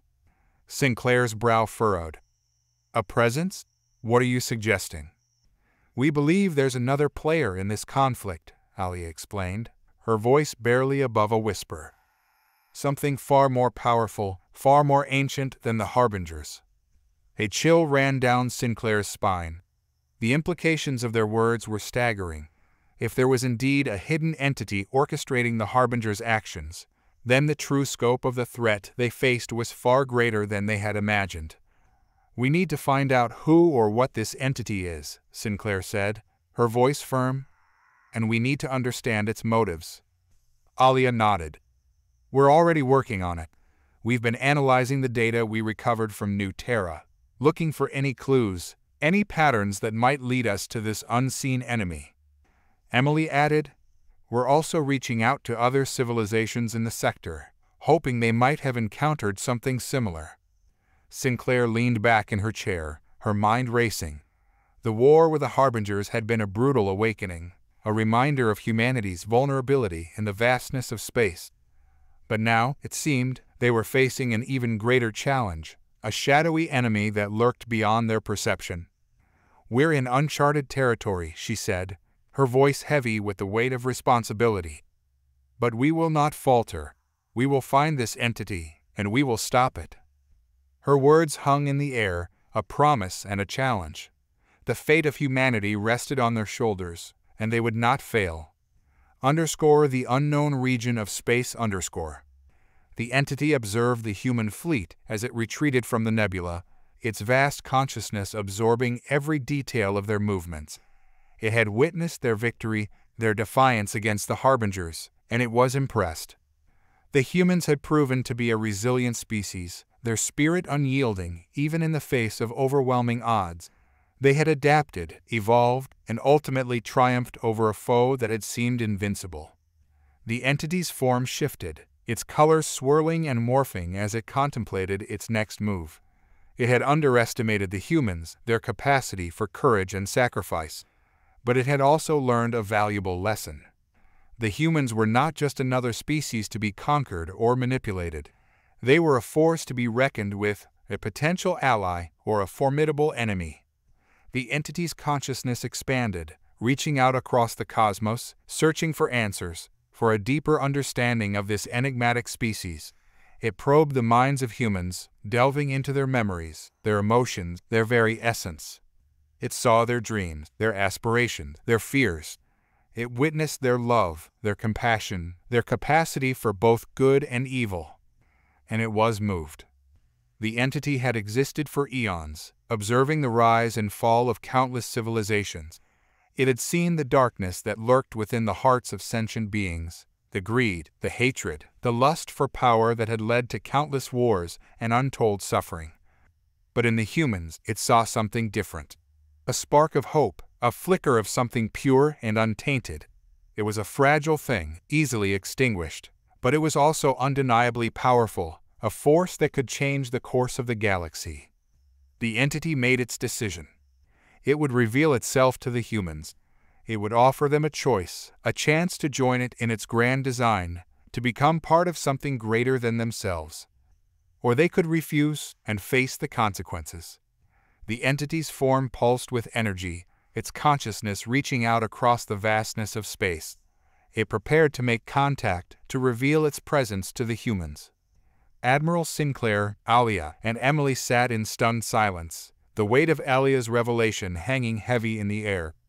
The notion of an unseen entity, a puppet master manipulating the Harbingers, was both terrifying and exhilarating. It opened up a Pandora's box of questions, doubts, and possibilities.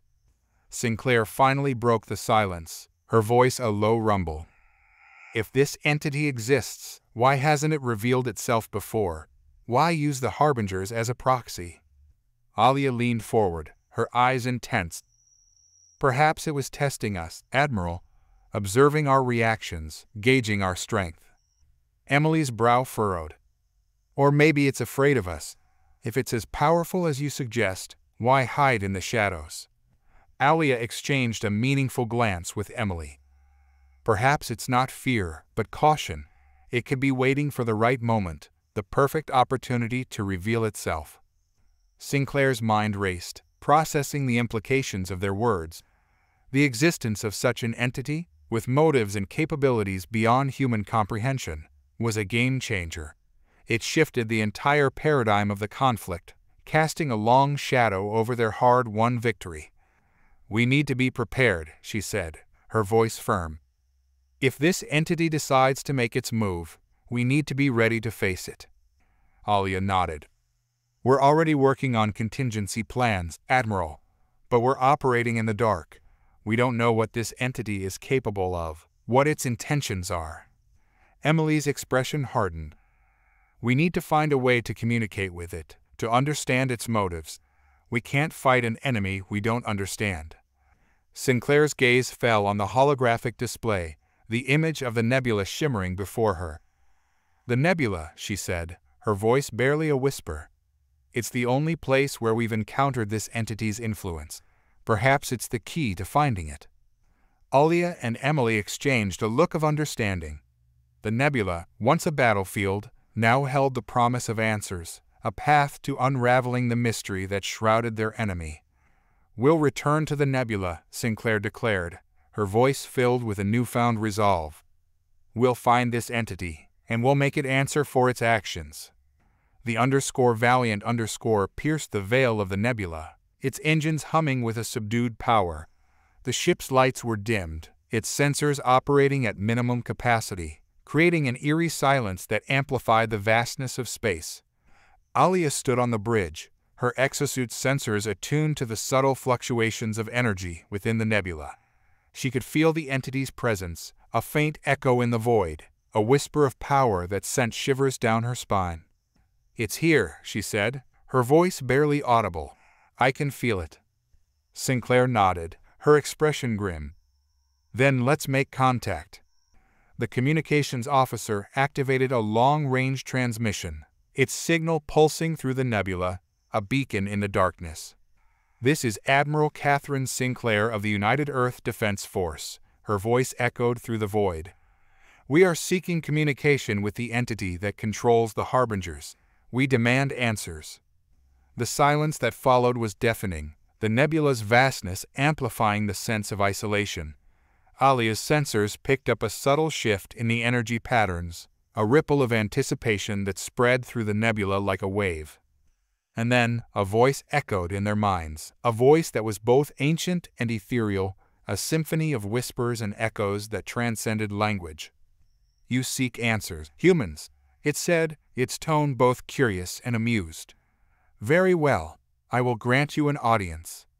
The nebula shimmered, its colors swirling and coalescing into a vortex of light.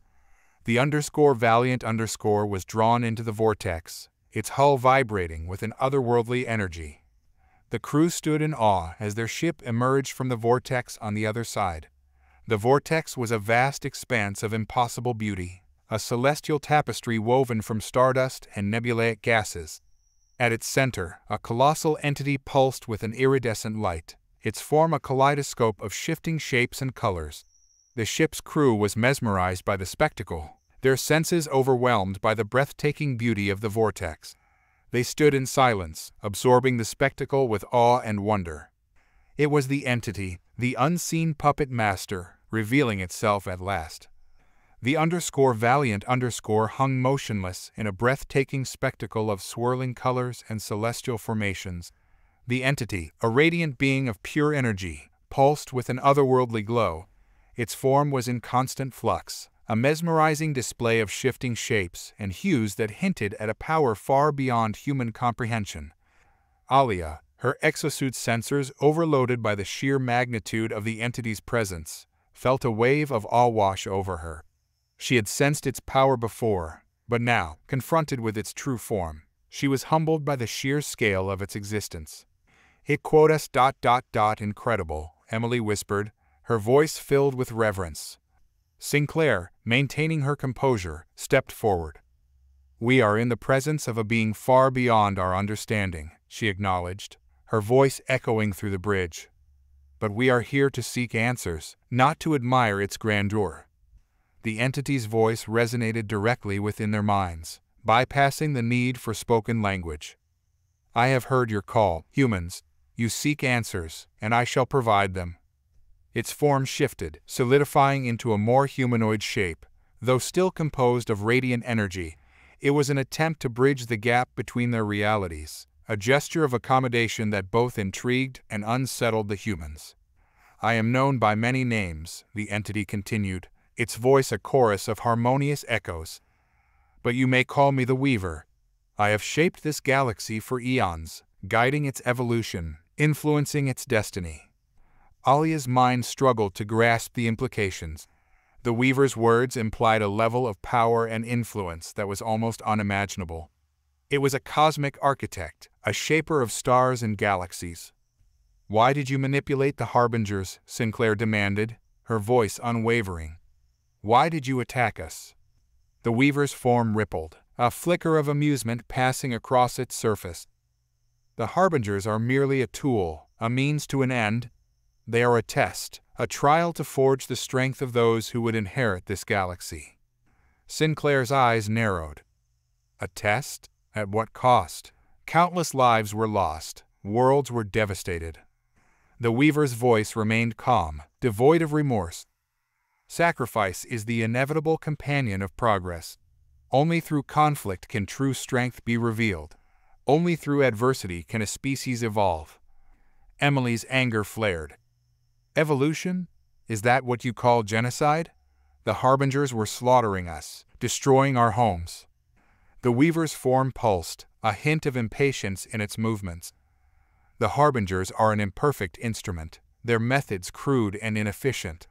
But they serve their purpose. They tested your resolve, your capacity for resilience, and you have not disappointed me. Alia stepped forward, her voice filled with quiet defiance. We will not be your pawns, Weaver. We will not sacrifice ourselves for your amusement. The Weaver's form shimmered, its energy intensifying. You misunderstand, humans. I do not seek your destruction. I seek your ascension. Its voice echoed through the minds of the crew, painting a picture of promises and possibilities. You have the potential to become something greater, something beyond your current limitations. Join me, and I will guide you to your destiny. I will unlock the secrets of the universe, grant you power beyond your wildest dreams. The bridge fell silent, the crew members exchanging uneasy glances. The Weaver's offer was tempting, a siren song that promised unimaginable power and knowledge. But at what cost? Sinclair's expression remained stoic, her mind wrestling with the implications of the Weaver's words. She had dedicated her life to protecting humanity, to ensuring its survival. But now, she was being offered a chance to transcend those limitations, to elevate humanity to a new level of existence. What is your ultimate goal, Weaver? She asked, her voice a challenge. What do you seek to achieve? The Weaver's form pulsed, its energy swirling and coalescing into a breathtaking display of cosmic power. I seek to weave a new tapestry, a grand design that will encompass the entire universe. I seek to unite all sentient beings under my guidance, to create a harmonious symphony of existence. Its voice resonated with a profound conviction, a belief in its own divine purpose. Join me, humans, and you will become part of this grand design. You will transcend your mortal limitations and become architects of the cosmos. The offer hung in the air, a tantalizing glimpse into a future beyond imagination. But Alia, Emily, and Sinclair knew that the choice before them was not just about power or knowledge. It was about the very essence of humanity, its freedom, its self-determination. They looked at each other, their eyes meeting in a silent understanding. They had faced the Harbingers, fought for their survival, and emerged victorious. They had proven their strength, their resilience. And they would not surrender their freedom, not even to a cosmic weaver. The atmosphere on the Valiant's bridge was a captivating blend of emotions. The crew's eyes reflected a mix of awe, fear, and a glimmer of hope as they grappled with the Weaver's compelling offer, which seemed to echo through their minds. The promise of unimaginable power, insurmountable knowledge, and a future intricately interwoven with the universe's essence proved to be an irresistible temptation that few could turn away from. Sinclair, however, remained unmoved. Her gaze, locked with the Weaver's, was a fortress of resolve. We appreciate your offer, Weaver, she said, her voice echoing through the silent bridge. But humanity has always charted its own course. We will not be absorbed into your grand design.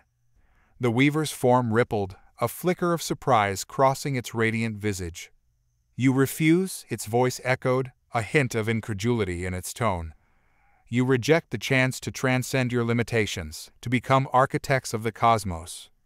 Alia stepped forward, her voice ringing with conviction. We are not tools to be used, Weaver. We are not clay to be molded. We are humans, and we will forge our own destiny. Emily's hand tightened on her sidearm, her stance mirroring Alia's defiance. We have fought for our freedom, bled for our independence. We will not surrender it now, not even to a being of your power. The Weaver's form pulsed, its energy fluctuating as if wrestling with an internal conflict. You are a stubborn species, humans, but your defiance is admirable. Its voice softened, a hint of melancholy seeping into its tone. I have observed your kind for eons, witnessed your struggles, your triumphs, your failures. I see the potential within you, the spark of something truly extraordinary." The weaver's words hung in the air, heavy with unspoken truths. It was as if the entity, for all its cosmic power, was grappling with a profound loneliness, a yearning for connection that transcended the boundaries of its existence. "I offer you a path," it continued, its voice a plea. "A path to greatness, to a future where your limitations are shed, and your true potential is unleashed. But the choice is yours." The bridge was silent, the crew holding their breath, their hearts echoing the weight of the decision. It was a choice that would define their future, their very identity as a species. Sinclair's gaze remained locked with the weavers, her resolve unwavering. "We choose our own path, Weaver," she declared, her voice echoing through the vastness of the unseen realm. "We choose freedom." The weaver's form shimmered, its energy receding as if acknowledging their decision. "So be it," it said, its voice a whisper in the void. "But remember, humans, the universe is a vast and unforgiving place. Your path will be fraught with challenges, with dangers beyond your comprehension. You will face trials that will test your very essence, your will to survive." Its form began to dissipate, its light fading into the celestial tapestry. "But if you endure," it said, its voice a final echo, "if you remain true to your spirit, then perhaps, one day, you will find your place among the stars." And then it was gone, leaving the humans alone in the vastness of the unseen realm. The silence that followed the weaver's departure was profound, broken only by the soft hum of the ship's systems and the ragged breaths of the crew. The encounter had left them shaken, their minds reeling from the implications of the weaver's words. Sinclair, her face etched with a mix of awe and determination, finally broke the silence. "We have made our choice," she said, her voice echoing through the bridge. "We have chosen freedom, and we will defend it with our lives." Alia and Emily nodded, their expressions mirroring Sinclair's resolve. They had witnessed the weaver's power, its cosmic influence, and they knew that their decision would have consequences. "But what now?" Emily asked, her voice laced with uncertainty. "The Harbingers are still out there, and we don't know what the weaver's next move will be." Alia's eyes narrowed, her mind racing. "We need to prepare for anything." The weaver's words were a warning, a prophecy of trials to come.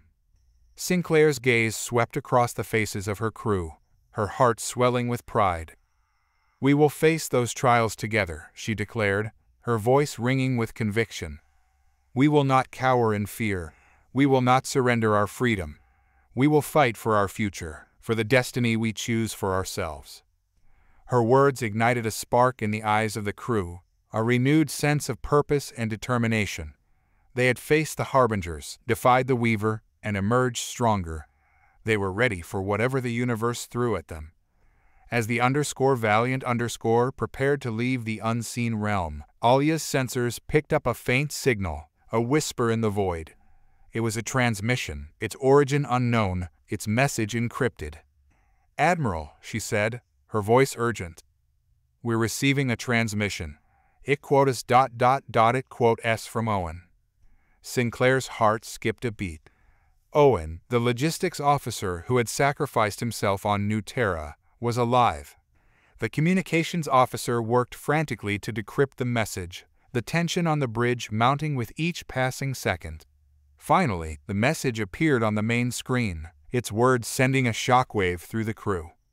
"I'm not dead," the message read. "I'm somewhere else. They're coming. You need to be ready." The transmission ended abruptly, leaving the crew in stunned silence. Owen was alive, but where was he? And who were they? The questions hung in the air, unanswered, a chilling reminder that the mysteries of the universe were far from unraveled. As the _Valiant_ left the unseen realm, a sense of foreboding settled over the crew. They had defied the Weaver, but the echo of its warning still lingered in their minds. The trials were yet to come, and the fate of humanity hung in the balance. The bridge of the _Valiant_ was abuzz with a mix of disbelief and cautious optimism. Owen's message, a beacon from the abyss of presumed death, had ignited a spark of hope amidst the lingering unease of their encounter with the Weaver. Sinclair, her brow furrowed in concentration, replayed the transmission, dissecting each word, each inflection. "We need to find him," she declared, her voice a mix of determination and concern. "He's out there somewhere, and he's in danger." Alia nodded, her fingers dancing across her console, tracing the faint remnants of the transmission's origin. "The signal was weak, Admiral. It's difficult to pinpoint his exact location, but it seems to be coming from deep within the nebula." Emily's expression hardened. "Back into the nebula? But it's a labyrinth of shifting energies and spatial anomalies. It could take weeks, even months, to find him." Sinclair's gaze hardened. "Then we'll search every corner of that nebula if we have to. We're not leaving one of our own behind." Her words resonated with the crew, their faces reflecting a shared determination. Owen had sacrificed himself to save them, and they would not abandon him now. The _Valiant_ turned back towards the nebula, its engines thrumming with a renewed purpose. The ship's sensors scanned the swirling clouds of gas and dust, searching for any trace of Owen's signal. As they ventured deeper into the nebula, the sense of unease grew. The nebula's beauty masked a treacherous reality, its depths concealing unknown dangers and hidden secrets. The crew's nerves were on edge, their minds filled with questions. Where was Owen? Who had taken him? And what did his cryptic warning mean? The answers, it seemed, lay hidden in the heart of the nebula, waiting to be discovered. ***, an uncharted region of the nebula ***. Owen awoke with a gasp, his lungs burning, his body aching. He found himself lying on a cold, metallic floor, surrounded by a pulsating darkness that seemed to throb with an alien energy. He struggled to sit up, his head pounding with a dull ache. His memories were fragmented, a jumbled collage of explosions, Harbinger soldiers, and a blinding light. He remembered sacrificing himself, triggering the chain reaction that had crippled the station. He remembered the sensation of being engulfed by the explosion, the searing heat, the overwhelming pressure. And then, nothing. He looked around, his eyes adjusting to the dim light. He was in a chamber of some sort, its walls lined with strange, organic growths that pulsed with an eerie luminescence. The air was thick with a cloying sweetness, a scent that was both unfamiliar and unsettling. He tried to stand, but his legs buckled beneath him. He was weak, his body still recovering from the trauma it had endured. "Where am I?" he whispered, his voice echoing in the empty chamber. A soft chuckle echoed through the darkness, sending a shiver down his spine. "You are in a place between realms, human," a voice said, its tone both soothing and unsettling. "A sanctuary of sorts." Owen turned towards the source of the voice, his heart pounding in his chest. A figure emerged from the shadows, its form a shimmering silhouette against the pulsating darkness. It was tall and slender, its movements graceful and fluid. Its features were obscured, its body cloaked in a shimmering veil that seemed to defy definition. "Who are you?" Owen asked, his voice trembling slightly. The figure tilted its head, its presence radiating an otherworldly aura. "I am a guardian," it said, its voice a melody of whispers and echoes. "A protector of this realm." Owen's mind raced, trying to make sense of the situation. He had been rescued from the explosion, brought to this strange place by an enigmatic being. But why? "Why did you save me?" he asked, his voice filled with a mixture of gratitude and suspicion. The Guardian's form shimmered, its energy fluctuating as if in contemplation. "You have a role to play, human," it said, its voice cryptic. "A destiny that transcends the boundaries of your world." Owen's brow furrowed. "Destiny? What destiny?" The Guardian's laughter echoed through the chamber, a haunting sound that sent chills down Owen's spine. "That, human, is for you to discover." Owen's gaze remained fixed on the enigmatic Guardian, his mind a whirlwind of questions. The chamber, once an oppressive void, now pulsed with an energy that seemed to resonate with his own heartbeat.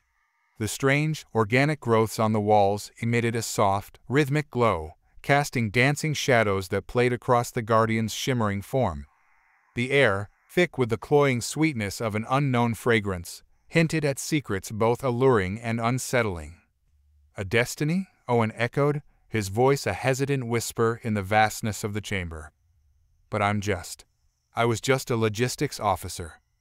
The Guardian's laughter echoed again, a gentle cascade of sound that seemed to caress the very edges of reality.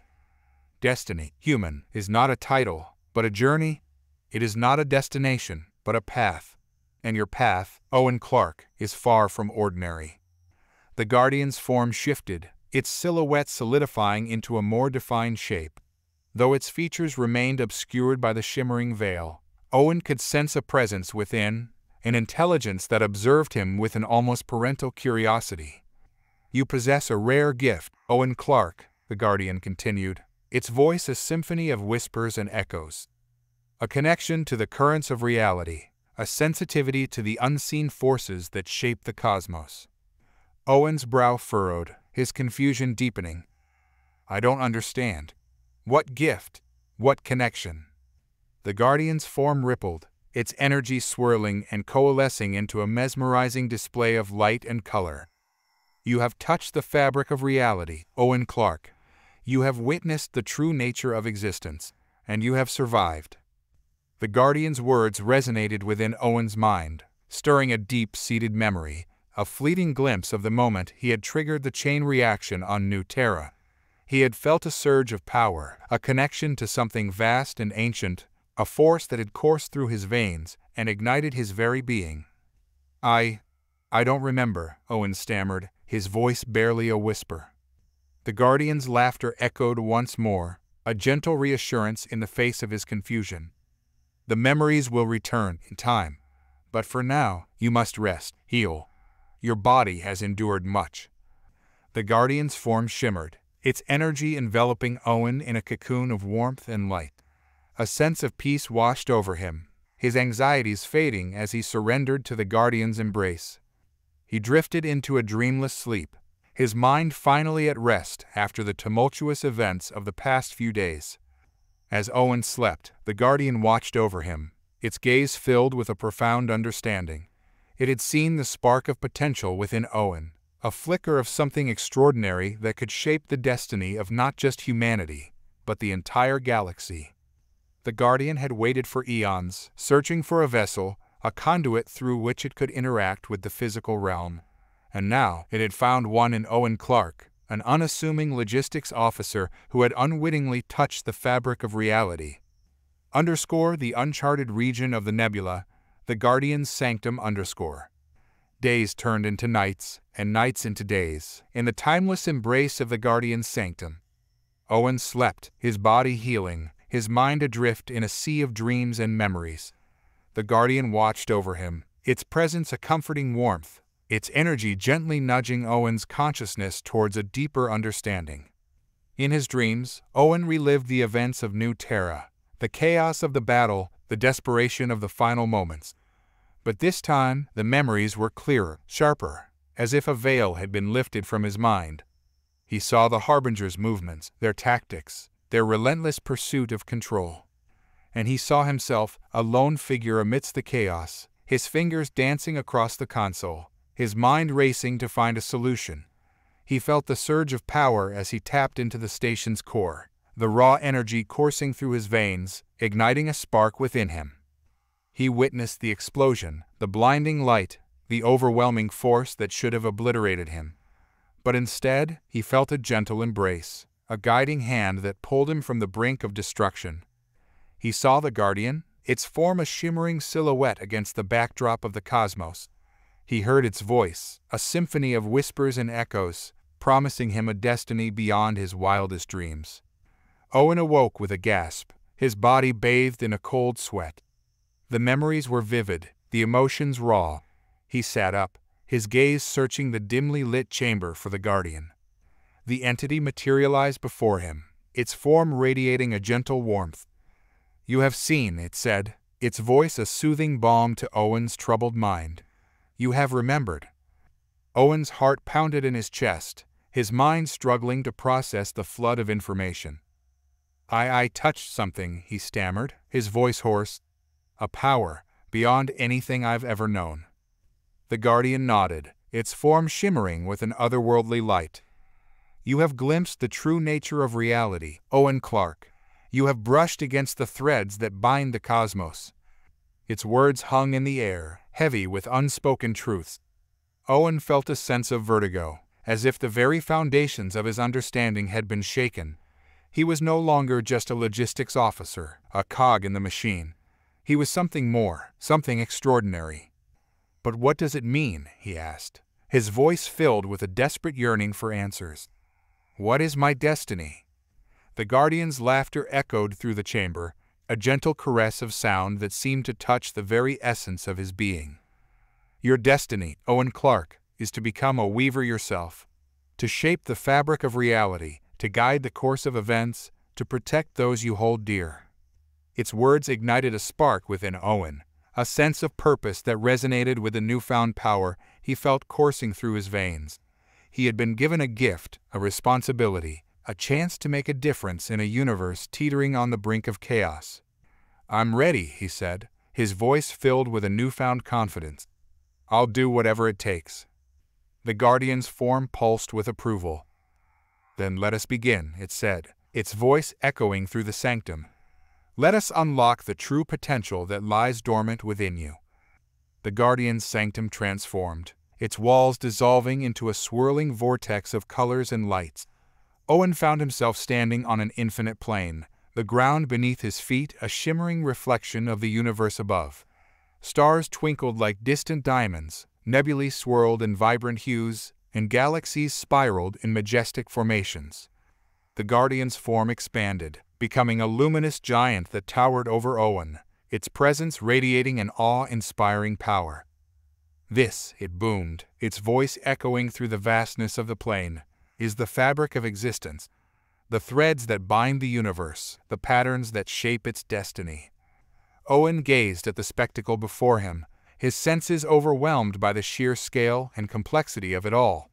It was a web of infinite possibilities, a canvas upon which the grand design of the cosmos was painted. The Guardian's voice softened, its energy focusing on Owen.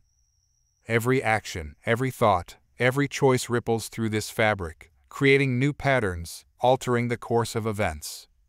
Owen felt a tingling sensation, as if the very air around him was alive with unseen forces. He reached out, his fingers brushing against the shimmering threads of reality. They pulsed beneath his touch, their energy flowing into him, filling him with a sense of wonder and connection. "You have the power to manipulate these threads, Owen Clarke," the Guardian said, its voice a gentle encouragement. "To weave your own patterns, to shape your own destiny." Owen's eyes widened in disbelief. "Me? But I'm just—" "You are more than you realize," the Guardian interrupted, its voice firm. "You have the potential to become a force for good, a beacon of hope in a universe teetering on the brink of chaos." The Guardian's form shifted, its energy coalescing into a series of images that flickered before Owen's eyes. He saw visions of war, of destruction, of the Harbingers' relentless advance across the galaxy. He saw the suffering of countless worlds, the despair of those caught in the crossfire. And he saw himself, standing defiant amidst the chaos, his hands weaving threads of light, his will bending the fabric of reality to his command. The visions faded, leaving Owen breathless, his heart pounding in his chest. He had been shown a glimpse of the future, a future where he could make a difference, where he could protect those he cared about. "I understand," he said, his voice filled with a newfound resolve. "I'll do it. I'll become a weaver." The Guardian's form radiated approval. "Good. Then let the training begin." The infinite plane transformed, the stars and galaxies fading into a swirling vortex of energy. Owen found himself standing in a vast, empty space, the Guardian's presence a comforting warmth beside him. "The first step," the Guardian said, "is to understand the nature of reality, to see the connections between all things, the subtle currents that flow through the cosmos." The Guardian's energy pulsed, and the empty space around them shimmered, revealing a network of interconnected lines, like a spider's web stretching across infinity. These are the threads of causality, the Guardian explained. They connect every event, every action, every thought in the universe. They are the foundation of reality, the blueprint of existence. Owen stared at the web, mesmerized by its intricate complexity. He could see the threads intertwining, branching out and converging, forming an endless web of cause and effect. Every choice you make, every action you take, sends ripples through this web, the Guardian continued. Those ripples can create new connections, alter existing patterns, and even unravel entire realities. Owen felt a sense of vertigo, the weight of responsibility pressing down on him. The power to shape reality was both exhilarating and terrifying. "But how do I control it?" he asked, his voice filled with a mixture of awe and trepidation. The Guardian's form shimmered, its energy coalescing into a sphere of light that floated before Owen. "Focus your mind," it said. "Reach out with your will and touch the threads." Owen closed his eyes, taking a deep breath. He reached out with his mind, his consciousness expanding, searching for the threads of causality. He felt a connection, a subtle tugging sensation, as if something was drawing him towards the web. He opened his eyes, and the sphere of light pulsed, its energy flowing into him. He felt a surge of power, a sense of oneness with the universe. He could see the threads now, their intricate patterns, weaving a web of infinite possibilities. The sphere of light, a conduit of the weaver's essence, pulsed in Owen's grasp, its energy resonating with his newfound awareness. He felt a profound connection to the universe, its intricate patterns unfolding before his mind's eye. The threads of causality, once invisible, now shimmered with a vibrant luminescence, their interconnectedness a testament to the delicate balance of the universe. The Guardian's voice, a gentle whisper in the vastness of the sanctum, guided Owen's exploration. "Reach out," it urged, "and touch the threads. Feel their pulse, their rhythm. Understand their purpose."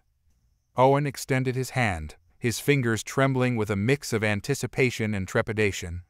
He touched a thread, its energy coursing through him, a symphony of whispers and echoes that spoke of countless lives, countless worlds, countless possibilities. He saw visions of the past, the present, and the future, all intertwined within the universe's intricate weave. He witnessed the rise and fall of civilizations, the birth and death of stars, the endless cycle of creation and destruction that governed the cosmos. He felt the weight of history, the burden of countless choices made and paths taken. He sensed the fragility of existence, the delicate balance that held the universe together. And he understood, with a clarity that transcended words, the true nature of his destiny. He was not just a weaver, he was a guardian, a protector of the existence. His role was to ensure its integrity, to maintain its delicate balance, to safeguard the countless lives that depended on its intricate weave. The Guardian's form shimmered, its energy merging with Owen's, a fusion of human and cosmic consciousness. "You are ready," it said, its voice echoing through the sanctum. "The Weaver's legacy is yours to inherit." Owen felt a surge of power, a sense of purpose that filled him with a quiet determination.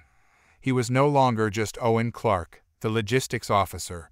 He was something more, something greater. He was the inheritor of the Weaver's power, the guardian of the cosmos. The sanctum pulsed with a newfound energy, a symphony of light and power that reflected Owen's transformation. The once empty space now thrummed with the echoes of the cosmos, the threads of causality shimmering like a celestial aurora borealis. Owen stood at the center of this cosmic dance, his body radiating a soft, otherworldly glow.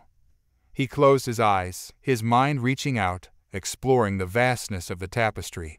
He felt the pulse of distant stars, the whispers of ancient civilizations, the cries of worlds in turmoil. The universe, once a silent observer, now spoke to him in a language of energy and light. He saw the Harbingers, their fleets regrouping, their resolve hardened by defeat. He sensed their hunger for revenge, their insatiable desire to conquer and control. But he also saw something else, a flicker of doubt, a seed of unease planted within their collective consciousness. The humans had defied them, challenged their dominance, and shattered their illusions of invincibility. The Harbingers were no longer the apex predators they once believed themselves to be. They were now the hunted, their every move watched, their every action scrutinized. Owen opened his eyes, a newfound determination burning within him. He would not allow the Harbingers to wreak havoc on the galaxy any longer. He would use his newfound power to protect those who could not protect themselves, to defend the delicate balance of the cosmos. He reached out, his fingers tracing the threads of causality, his will bending them to his command. He saw the Harbinger fleets, their movements plotted across the vastness of space. He saw their vulnerabilities, their weaknesses, the cracks in their armor. And he saw a way to strike back. He focused his will, his energy surging through the threads, weaving a new pattern into the tapestry. He altered the course of events, nudging the Harbinger fleets towards a collision course, their paths converging in a remote corner of the galaxy. He watched as the fleets, oblivious to his manipulations, accelerated towards their inevitable doom. A sense of satisfaction washed over him, a righteous fury tempered by a newfound understanding of the cosmic balance. But as he reveled in his victory, a new sensation prickled his senses, a discordant note in the symphony of the cosmos. It was a presence, vast and ancient, lurking in the shadows of the tapestry. It was the Weaver, its consciousness a silent observer, its motives shrouded in mystery. Owen turned to face the unseen entity, his heart pounding in his chest. He had defied the Weaver once, rejected its offer of power and control. Now, he had dared to alter the tapestry, to challenge its grand design. What would the Weaver do? Would it seek revenge? Or would it acknowledge Owen's newfound power, his role as a guardian of the cosmos? The questions hung in the air, unanswered, as Owen braced himself for the Weaver's response. The fate of the galaxy, the destiny of humanity, rested on the delicate balance of the cosmos. And Owen, the once unassuming logistics officer, now held the threads of that existence in his hands. The sanctum held its breath, the shimmering threads of causality seeming to pause in their cosmic dance. Owen stood defiant, his gaze locked with the unseen presence that permeated the space. He could feel the Weaver's attention upon him, a weightless scrutiny that pressed against his consciousness. A symphony of whispers, a chorus of echoes, resonated within his mind. "You have dared to alter the course of events, human," the Weaver's voice boomed, its ethereal tones carrying a hint of both curiosity and disapproval. "You have disrupted the delicate balance of the cosmos." Owen's heart hammered in his chest, but his resolve remained unwavering. "I did what was necessary," he replied, his voice echoing through the sanctum. "The Harbingers were a threat to the galaxy. They needed to be stopped." "And you believe you have the right to decide their fate?" The Weaver challenged, its voice a ripple of cosmic energy. "To play God with the lives of countless beings?" Owen's gaze hardened. "I am not playing God, Weaver. I am protecting those who cannot protect themselves. I am upholding the balance, not disrupting it." The unseen presence pulsed, its energy fluctuating as if weighing his words. "You possess a power you barely comprehend, human. A power that can shape the destiny of worlds, the fate of entire civilizations." Owen felt a surge of energy, a reminder of the immense potential that now resided within him. But he also sensed the weight of responsibility, the burden of wielding such power. "The Harbingers were a test," the Weaver continued, its voice resonating with an ancient wisdom. "A trial to gauge the strength of your species. But your actions have disrupted the natural order, the flow of events." Owen's defiance flared. The natural order? The Harbingers were a plague, a cancer on the galaxy. Their natural order was one of conquest and destruction. The Weaver's silence stretched, a pregnant pause that hung heavy in the air. Then its voice returned, softer now, tinged with a hint of melancholy. "You are right, human. The Harbingers were a flawed instrument, their purpose corrupted by their own ambition." A wave of relief washed over Owen. The Weaver, it seemed, understood the necessity of his actions. "But your interference has consequences," the Weaver warned, its voice echoing with a cryptic undertone. "The balance has been disrupted, and the universe will seek to restore it." Be prepared, Owen Clarke. The trials you face have only just begun. The unseen presence faded, its energy dissipating into the cosmic backdrop. Owen stood alone in the sanctum, the weight of the Weaver's words pressing down on him. He had defied a cosmic entity, altered the course of events, and embraced a power beyond his wildest dreams. But the future remained uncertain, the path ahead shrouded in mystery. The Weaver's warning echoed in his mind, a chilling reminder of the challenges that awaited him. He was ready. He was the guardian of the cosmic balance, the inheritor of the Weaver's legacy, and he would face whatever trials came his way, with courage, with determination, and with the unwavering spirit of humanity. United Earth Defense Force Headquarters. Admiral Sinclair paced her office, her mind a whirlwind of thoughts and emotions. The revelation of the Weaver's existence had shaken her to her core, its implications reverberating through every fiber of her being. The Harbingers, once the primary threat, now seemed like mere pawns in a grand cosmic game. The Weaver, with its power to manipulate the very fabric of reality, represented a challenge of a different magnitude, one that transcended the boundaries of conventional warfare. A knock on the door interrupted her thoughts. "Enter," she called out, her voice firm. The door slid open, revealing Alia and Emily, their expressions mirroring her own mix of determination and unease. "Admiral," Alia began, "we've been analyzing Owen's transmission. We believe we've pinpointed his location." Sinclair's eyes widened. "Where is he?" "Deep within the nebula," Emily replied, her voice tinged with worry. "In an uncharted region, far from any known star systems." Sinclair's brow furrowed. "That's a dangerous area. The nebula's energy fluctuations are unpredictable, and there's no telling what we might encounter." Alia nodded. "We know the risks, Admiral. But we can't abandon Owen. He's out there, alone, facing an unknown enemy." Sinclair's resolve hardened. "Then we'll go after him. Assemble a strike team. We're going back into the nebula." The news of Owen's survival and the mission to rescue him spread through the UDF like wildfire.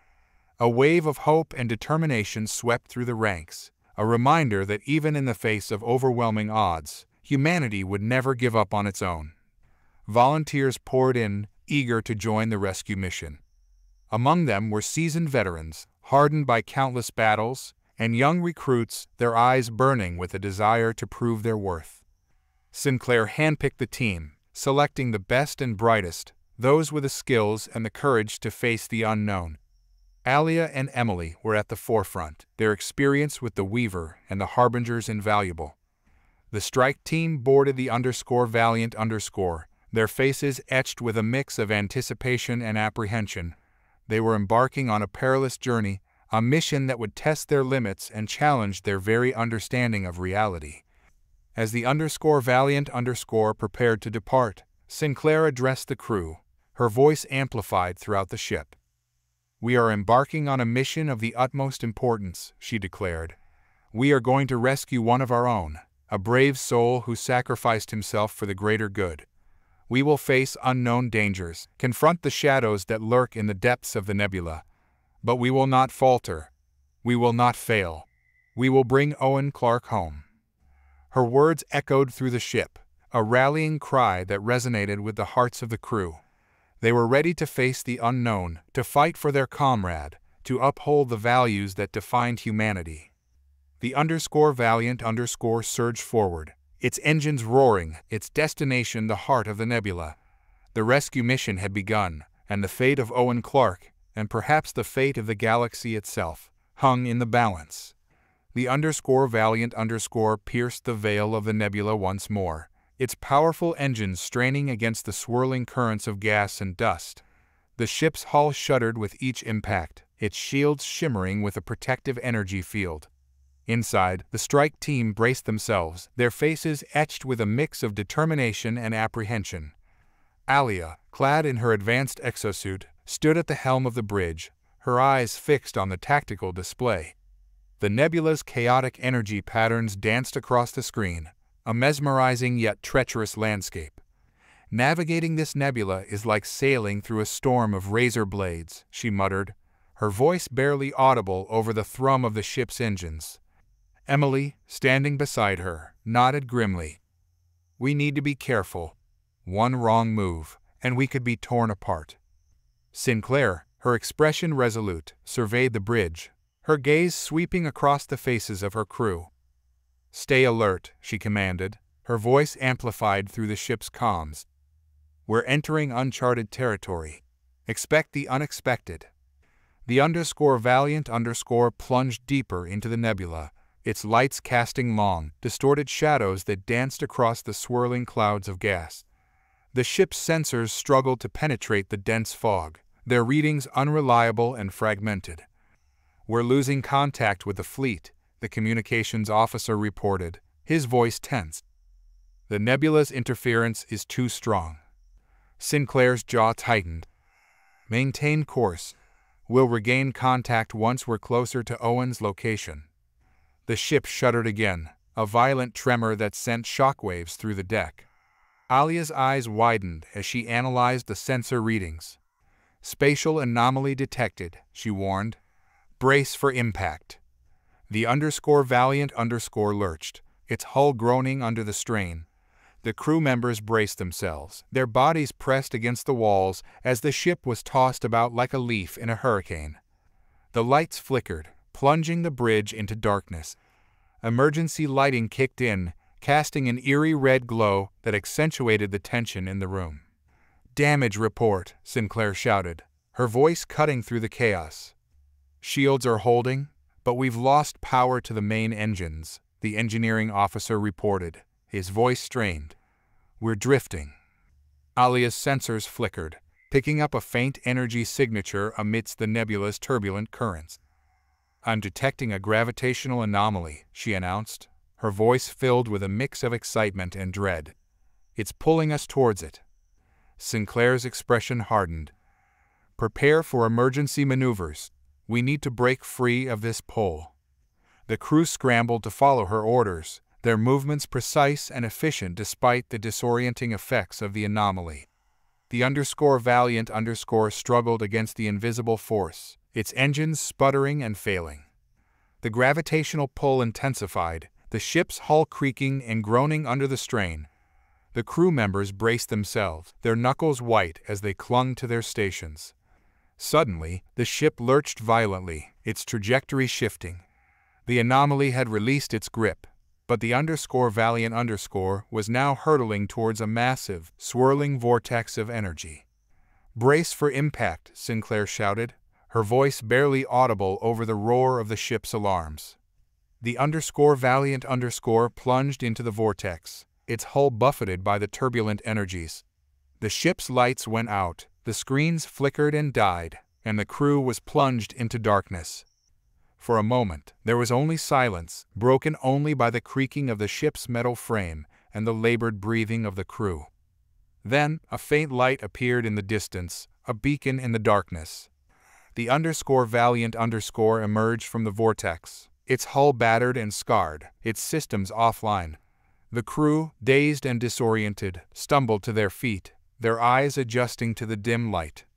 They found themselves in a vast, cavernous space, its walls lined with shimmering crystals that pulsed with an otherworldly energy.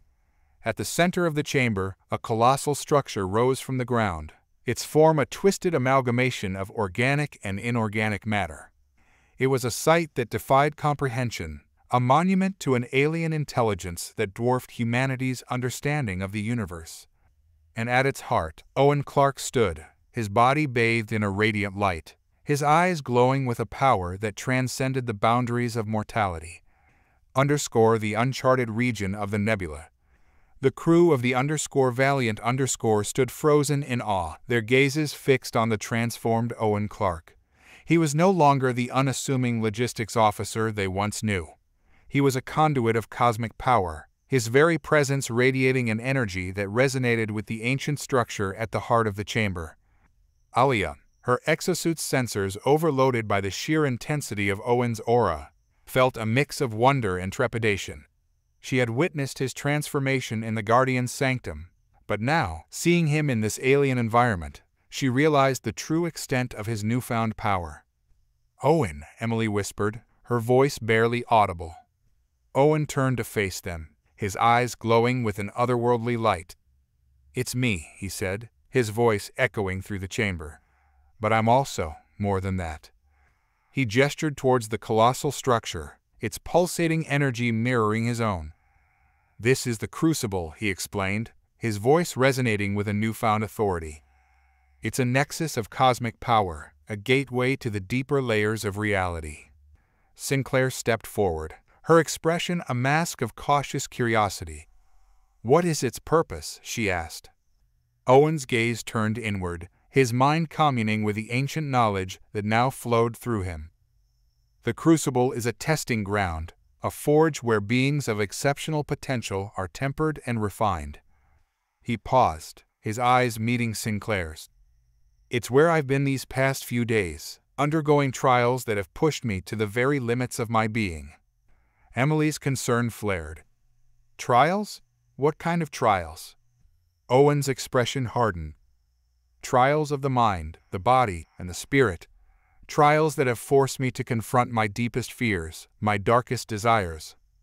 He looked at his hands, his fingers tracing the invisible threads of causality that now danced around him. "But I have emerged stronger, more connected to the fabric of the cosmos." Alia's eyes widened in understanding. "The Weaver sent you here. It's preparing you for something." Owen nodded. "It's preparing me to face the true enemy, the one that lurks in the shadows, manipulating events from afar." A sense of foreboding settled over the crew. The Weaver's warning echoed in their minds, a prophecy of trials and tribulations yet to come. They had defied the cosmic entity, and now they would face the consequences. "We're with you, Owen," Sinclair said, her voice firm. "Whatever challenges lie ahead, we'll face them together." Owen smiled, a warmth spreading through his chest. He was no longer alone. He had his friends, his comrades, his family. And together, they would face the darkness, armed with the courage and resilience that defined humanity. As they ventured deeper into the Crucible, the air crackled with anticipation. The trials awaited, and the fate of the galaxy hung in the balance. ***, the Crucible's depths. The deeper they ventured into the Crucible, the more the fabric of reality seemed to warp and twist around them. The shimmering crystals that lined the walls pulsed with an otherworldly luminescence, their light casting dancing shadows that played tricks on the eyes. The air grew heavy, thick with an ancient energy that crackled and sparked with an unseen power. Owen led the way, his footsteps echoing through the cavernous space. His newfound connection to the cosmic forces granted him an uncanny awareness of their surroundings, a sixth sense that guided them through the labyrinthine corridors and chambers. "The Crucible is alive," he explained, his voice resonating with a newfound depth. "It senses our presence, tests our resolve with every step we take." Alia, her exosuit's sensors straining to keep up with the fluctuating energies, felt a shiver run down her spine. "It's like we're walking through a dream," she whispered, her voice barely audible over the ambient hum of the Crucible. Emily, her hand gripping her sidearm, nodded in agreement. "It's unsettling, like the very laws of physics are bending to its will." Sinclair, her expression stoic, kept her gaze fixed on Owen, her trust in him unwavering. "Lead the way, Clarke," she said, her voice firm. "We're with you." They ventured deeper, the path ahead shrouded in an ethereal mist that obscured their vision. The air grew colder, the energy denser, pressing down on them with an almost tangible weight. Suddenly, the mist parted, revealing a vast, circular chamber. At its center, a swirling vortex of energy pulsed with an iridescent light, its form a mesmerizing dance of colors and patterns. "This is the first trial," Owen announced, his voice echoing through the chamber. "The Crucible will test our resilience, our ability to withstand its power." He stepped forward, his body bathed in a soft glow as he approached the vortex. The energy intensified, swirling around him like a hungry predator, probing for weaknesses, searching for vulnerabilities. Owen closed his eyes, his mind reaching out to the cosmic forces that now coursed through him.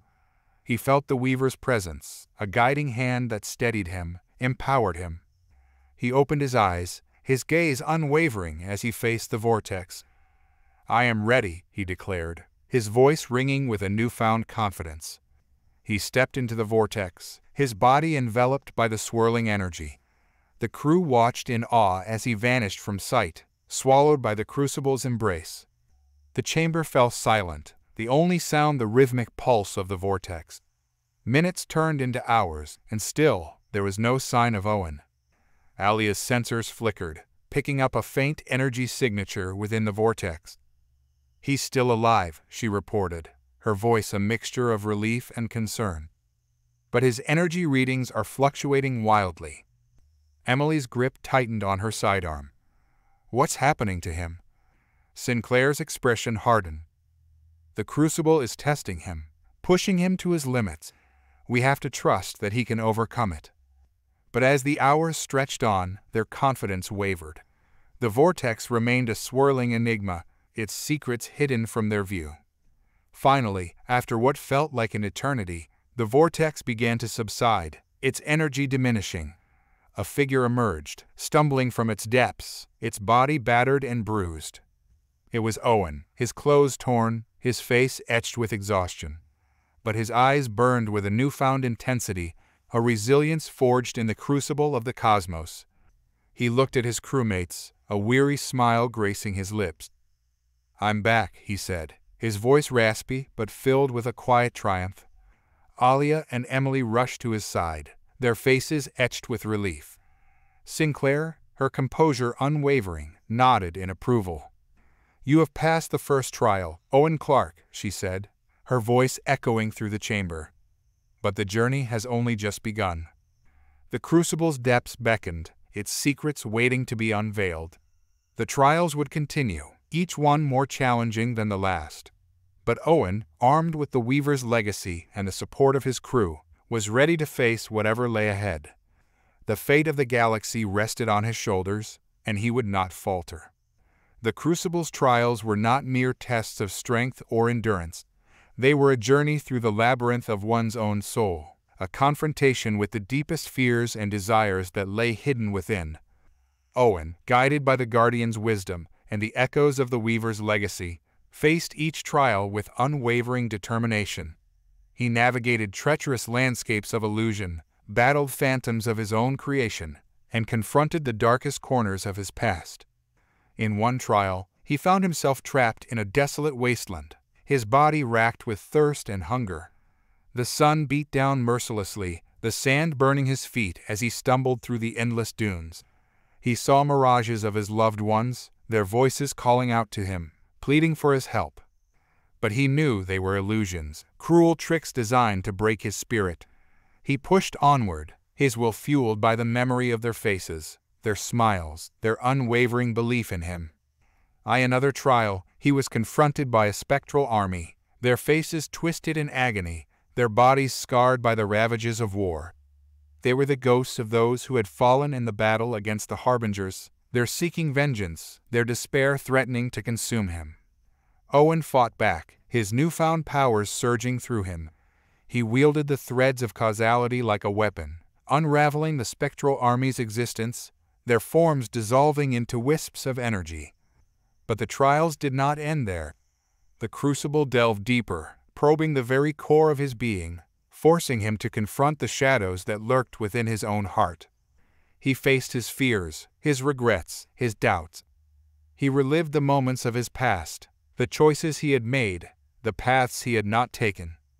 And he emerged from each trial stronger, his resolve tempered, his understanding of the cosmos deepened. Alia, Emily, and Sinclair watched from the sidelines, their hearts aching with each challenge Owen faced. They witnessed his struggles, his triumphs, his transformation from an unassuming logistics officer to a master of cosmic power. They saw the toll the trials took on him, the physical and emotional exhaustion that etched itself onto his face. But they also saw the unwavering light in his eyes, the unyielding spirit that refused to be broken.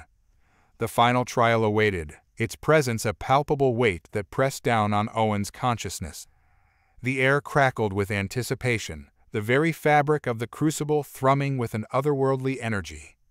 The Guardian's form shimmered beside him, its ethereal voice resonating with a solemn gravity. "This is the final test, Owen Clarke," it said. "The culmination of your journey, the ultimate challenge to your resolve."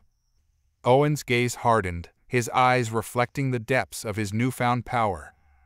"I am ready," he declared, his voice echoing through the chamber. The crucible responded, its energy surging, its form shifting and contorting. The walls dissolved, revealing a vast, swirling vortex of darkness, its depths promising both oblivion and enlightenment. "This is the abyss," the Guardian explained, its voice a whisper in the cosmic wind.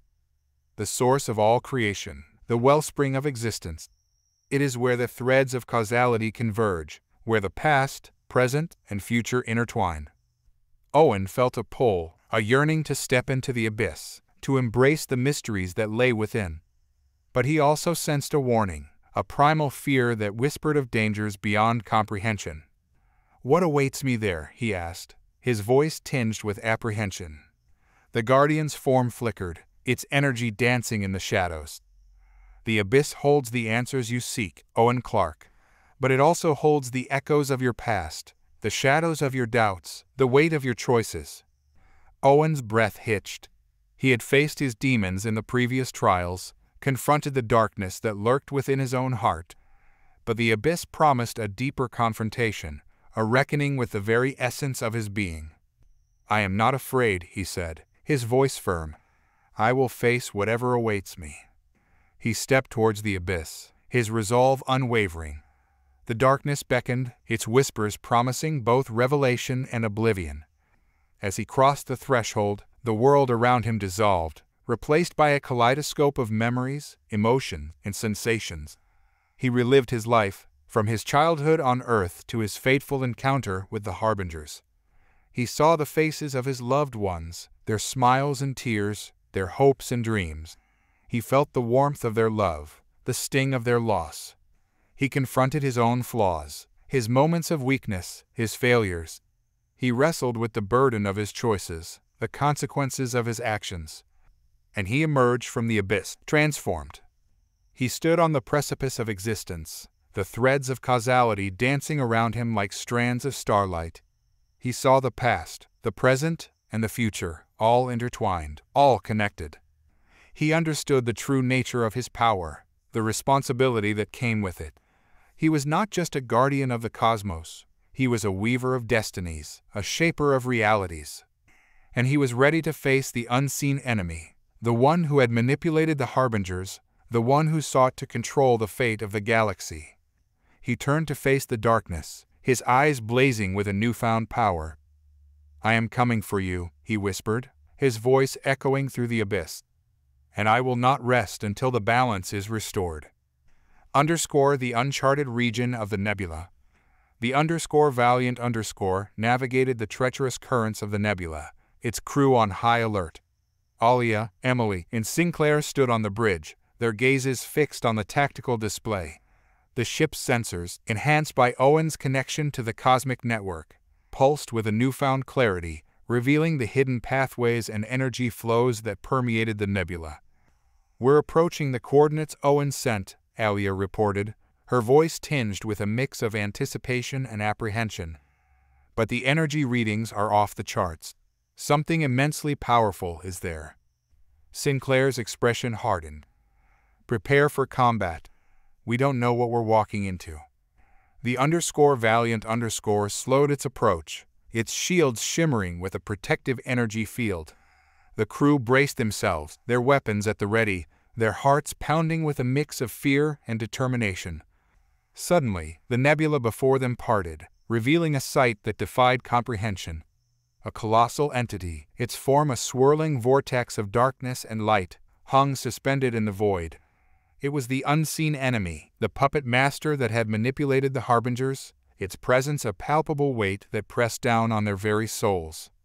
The entity's voice echoed through their minds, a symphony of whispers and roars that shook the foundations of their reality. "You have come," it said, its tone both amused and menacing. "You have defied me, challenged my authority. Now, you will face the consequences." The Valiant shuddered as the entity unleashed its power, a torrent of raw energy that battered the ship's shields. Alarms blared, the deck trembled, and the crew struggled to maintain their footing. Sinclair's voice boomed through the comms, her resolve unwavering. "All hands, brace for impact. We will not yield." The Valiant fought back, its weapons unleashing a volley of fire that pierced the nebula's veil, striking the entity's form. But the attacks seemed to have little effect, the entity's energy absorbing the blasts, its power undiminished. On the bridge, Alia's eyes widened in horror as she witnessed the futility of their resistance. "It's too powerful," she gasped. "We can't defeat it." Emily's grip tightened on her sidearm, her knuckles white. "We have to try. We can't just give up." Sinclair's gaze hardened. "We won't. We'll fight to the last breath." But even as she spoke, a new presence emerged from the depths of the nebula. A figure, bathed in a radiant light, stepped into the void, his form a beacon of defiance against the encroaching darkness. It was Owen, his body pulsating with cosmic energy, his eyes blazing with a power that rivaled the entity's own. "I am the guardian of the balance," he declared, his voice echoing through the nebula, "and I will not allow you to disrupt it." The entity turned its attention to Owen, its form shifting and contorting in a display of raw power. "You have returned, human," it boomed, its voice laced with a mixture of surprise and anger. "You have dared to challenge my authority. Now, you will face your doom." The entity unleashed its full fury, a chaotic torrent of energy that threatened to consume everything in its path. The Valiant shuddered violently, its shields buckling under the onslaught.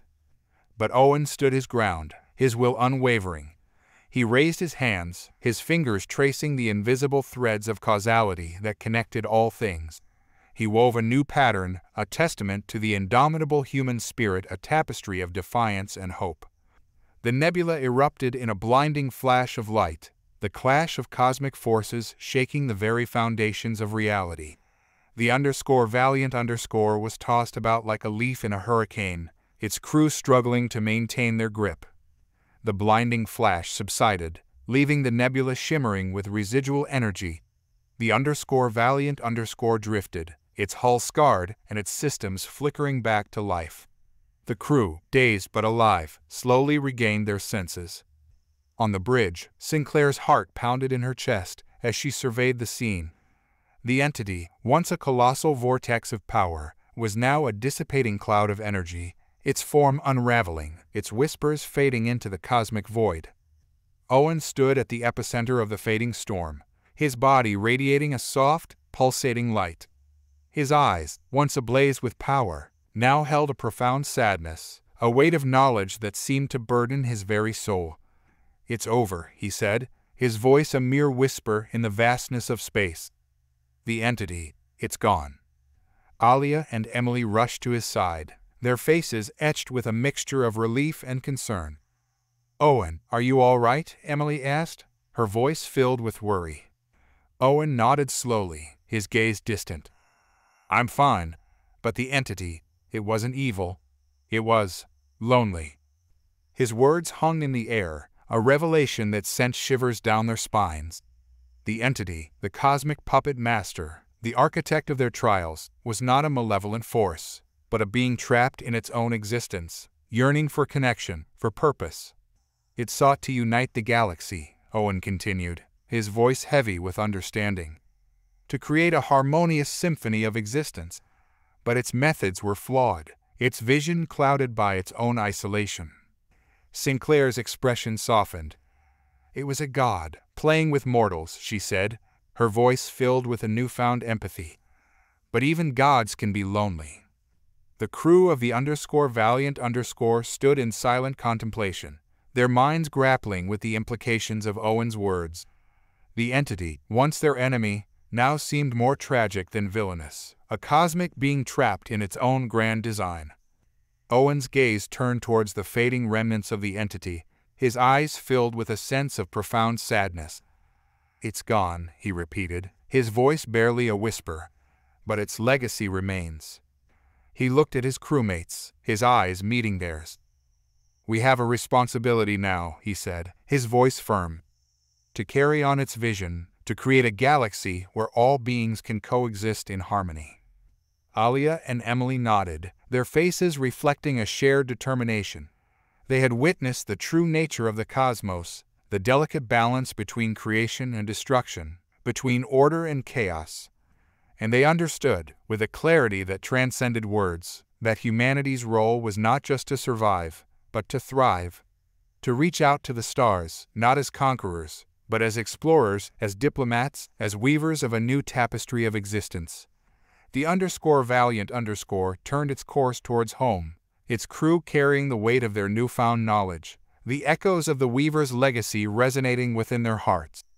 The journey had been long, the trials arduous, but they had emerged stronger, wiser, more connected to the universe. ###***. 1 year later. The _Valiant_ returned to Earth, its hull bearing the scars of its journey through the nebula. The crew, hailed as heroes, stepped onto familiar soil, their hearts filled with a bittersweet mix of triumph and loss.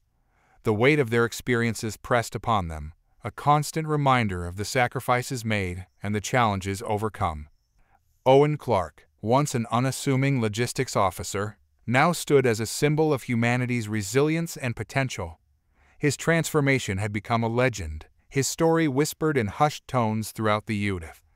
The once ordinary man now carried the echoes of the Weaver's legacy, his very presence a testament to the boundless possibilities that lay dormant within the human spirit.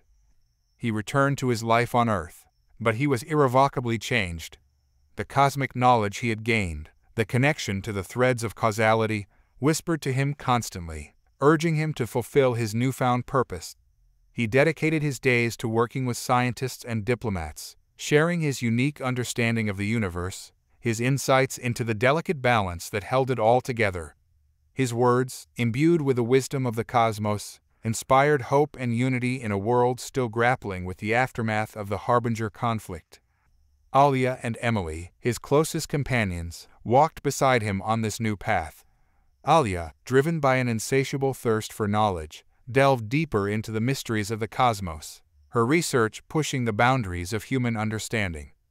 The Weaver's encounter had ignited a passion within her, a desire to unravel the secrets of existence and ensure that humanity was prepared for whatever challenges lay ahead. Emily, her resolve forged in the crucible of war, rose through the ranks of the UDF, her leadership inspiring a new generation of soldiers and explorers. The memory of Owen's sacrifice and the lessons learned in the nebula fueled her determination to protect humanity, to ensure that they would never again be caught unprepared. Admiral Sinclair, the unwavering leader who had guided humanity through its darkest hour, continued to steer the UDF with a steady hand. She forged alliances with other civilizations, fostering a spirit of cooperation and mutual respect. The galaxy was vast and filled with unknowns, but Sinclair was determined to ensure that humanity's voice would be heard, its presence felt among the stars. The war with the Harbingers had left scars on the galaxy, but it had also ignited a spark of unity, a shared sense of purpose that transcended borders and species. Humanity had faced the darkness, defied the odds, and emerged stronger. They had learned the true meaning of resilience, the boundless power of the human spirit. As the years passed, Owen's influence grew. He became a beacon of hope, a symbol of humanity's potential to rise above adversity and forge its own destiny. His teachings, his wisdom, and his unwavering belief in the inherent goodness of humanity resonated across the galaxy, inspiring countless others to embrace their own potential, to strive for a better future. The universe remained a vast and mysterious place, filled with wonders and dangers beyond imagination. But humanity, armed with newfound knowledge and a renewed sense of purpose, was ready to face whatever the cosmos had in store. They would explore, they would learn, they would grow.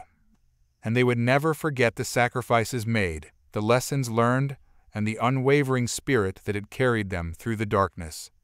For in the echoes of the Weaver's legacy, they had found their true calling, their place among the stars.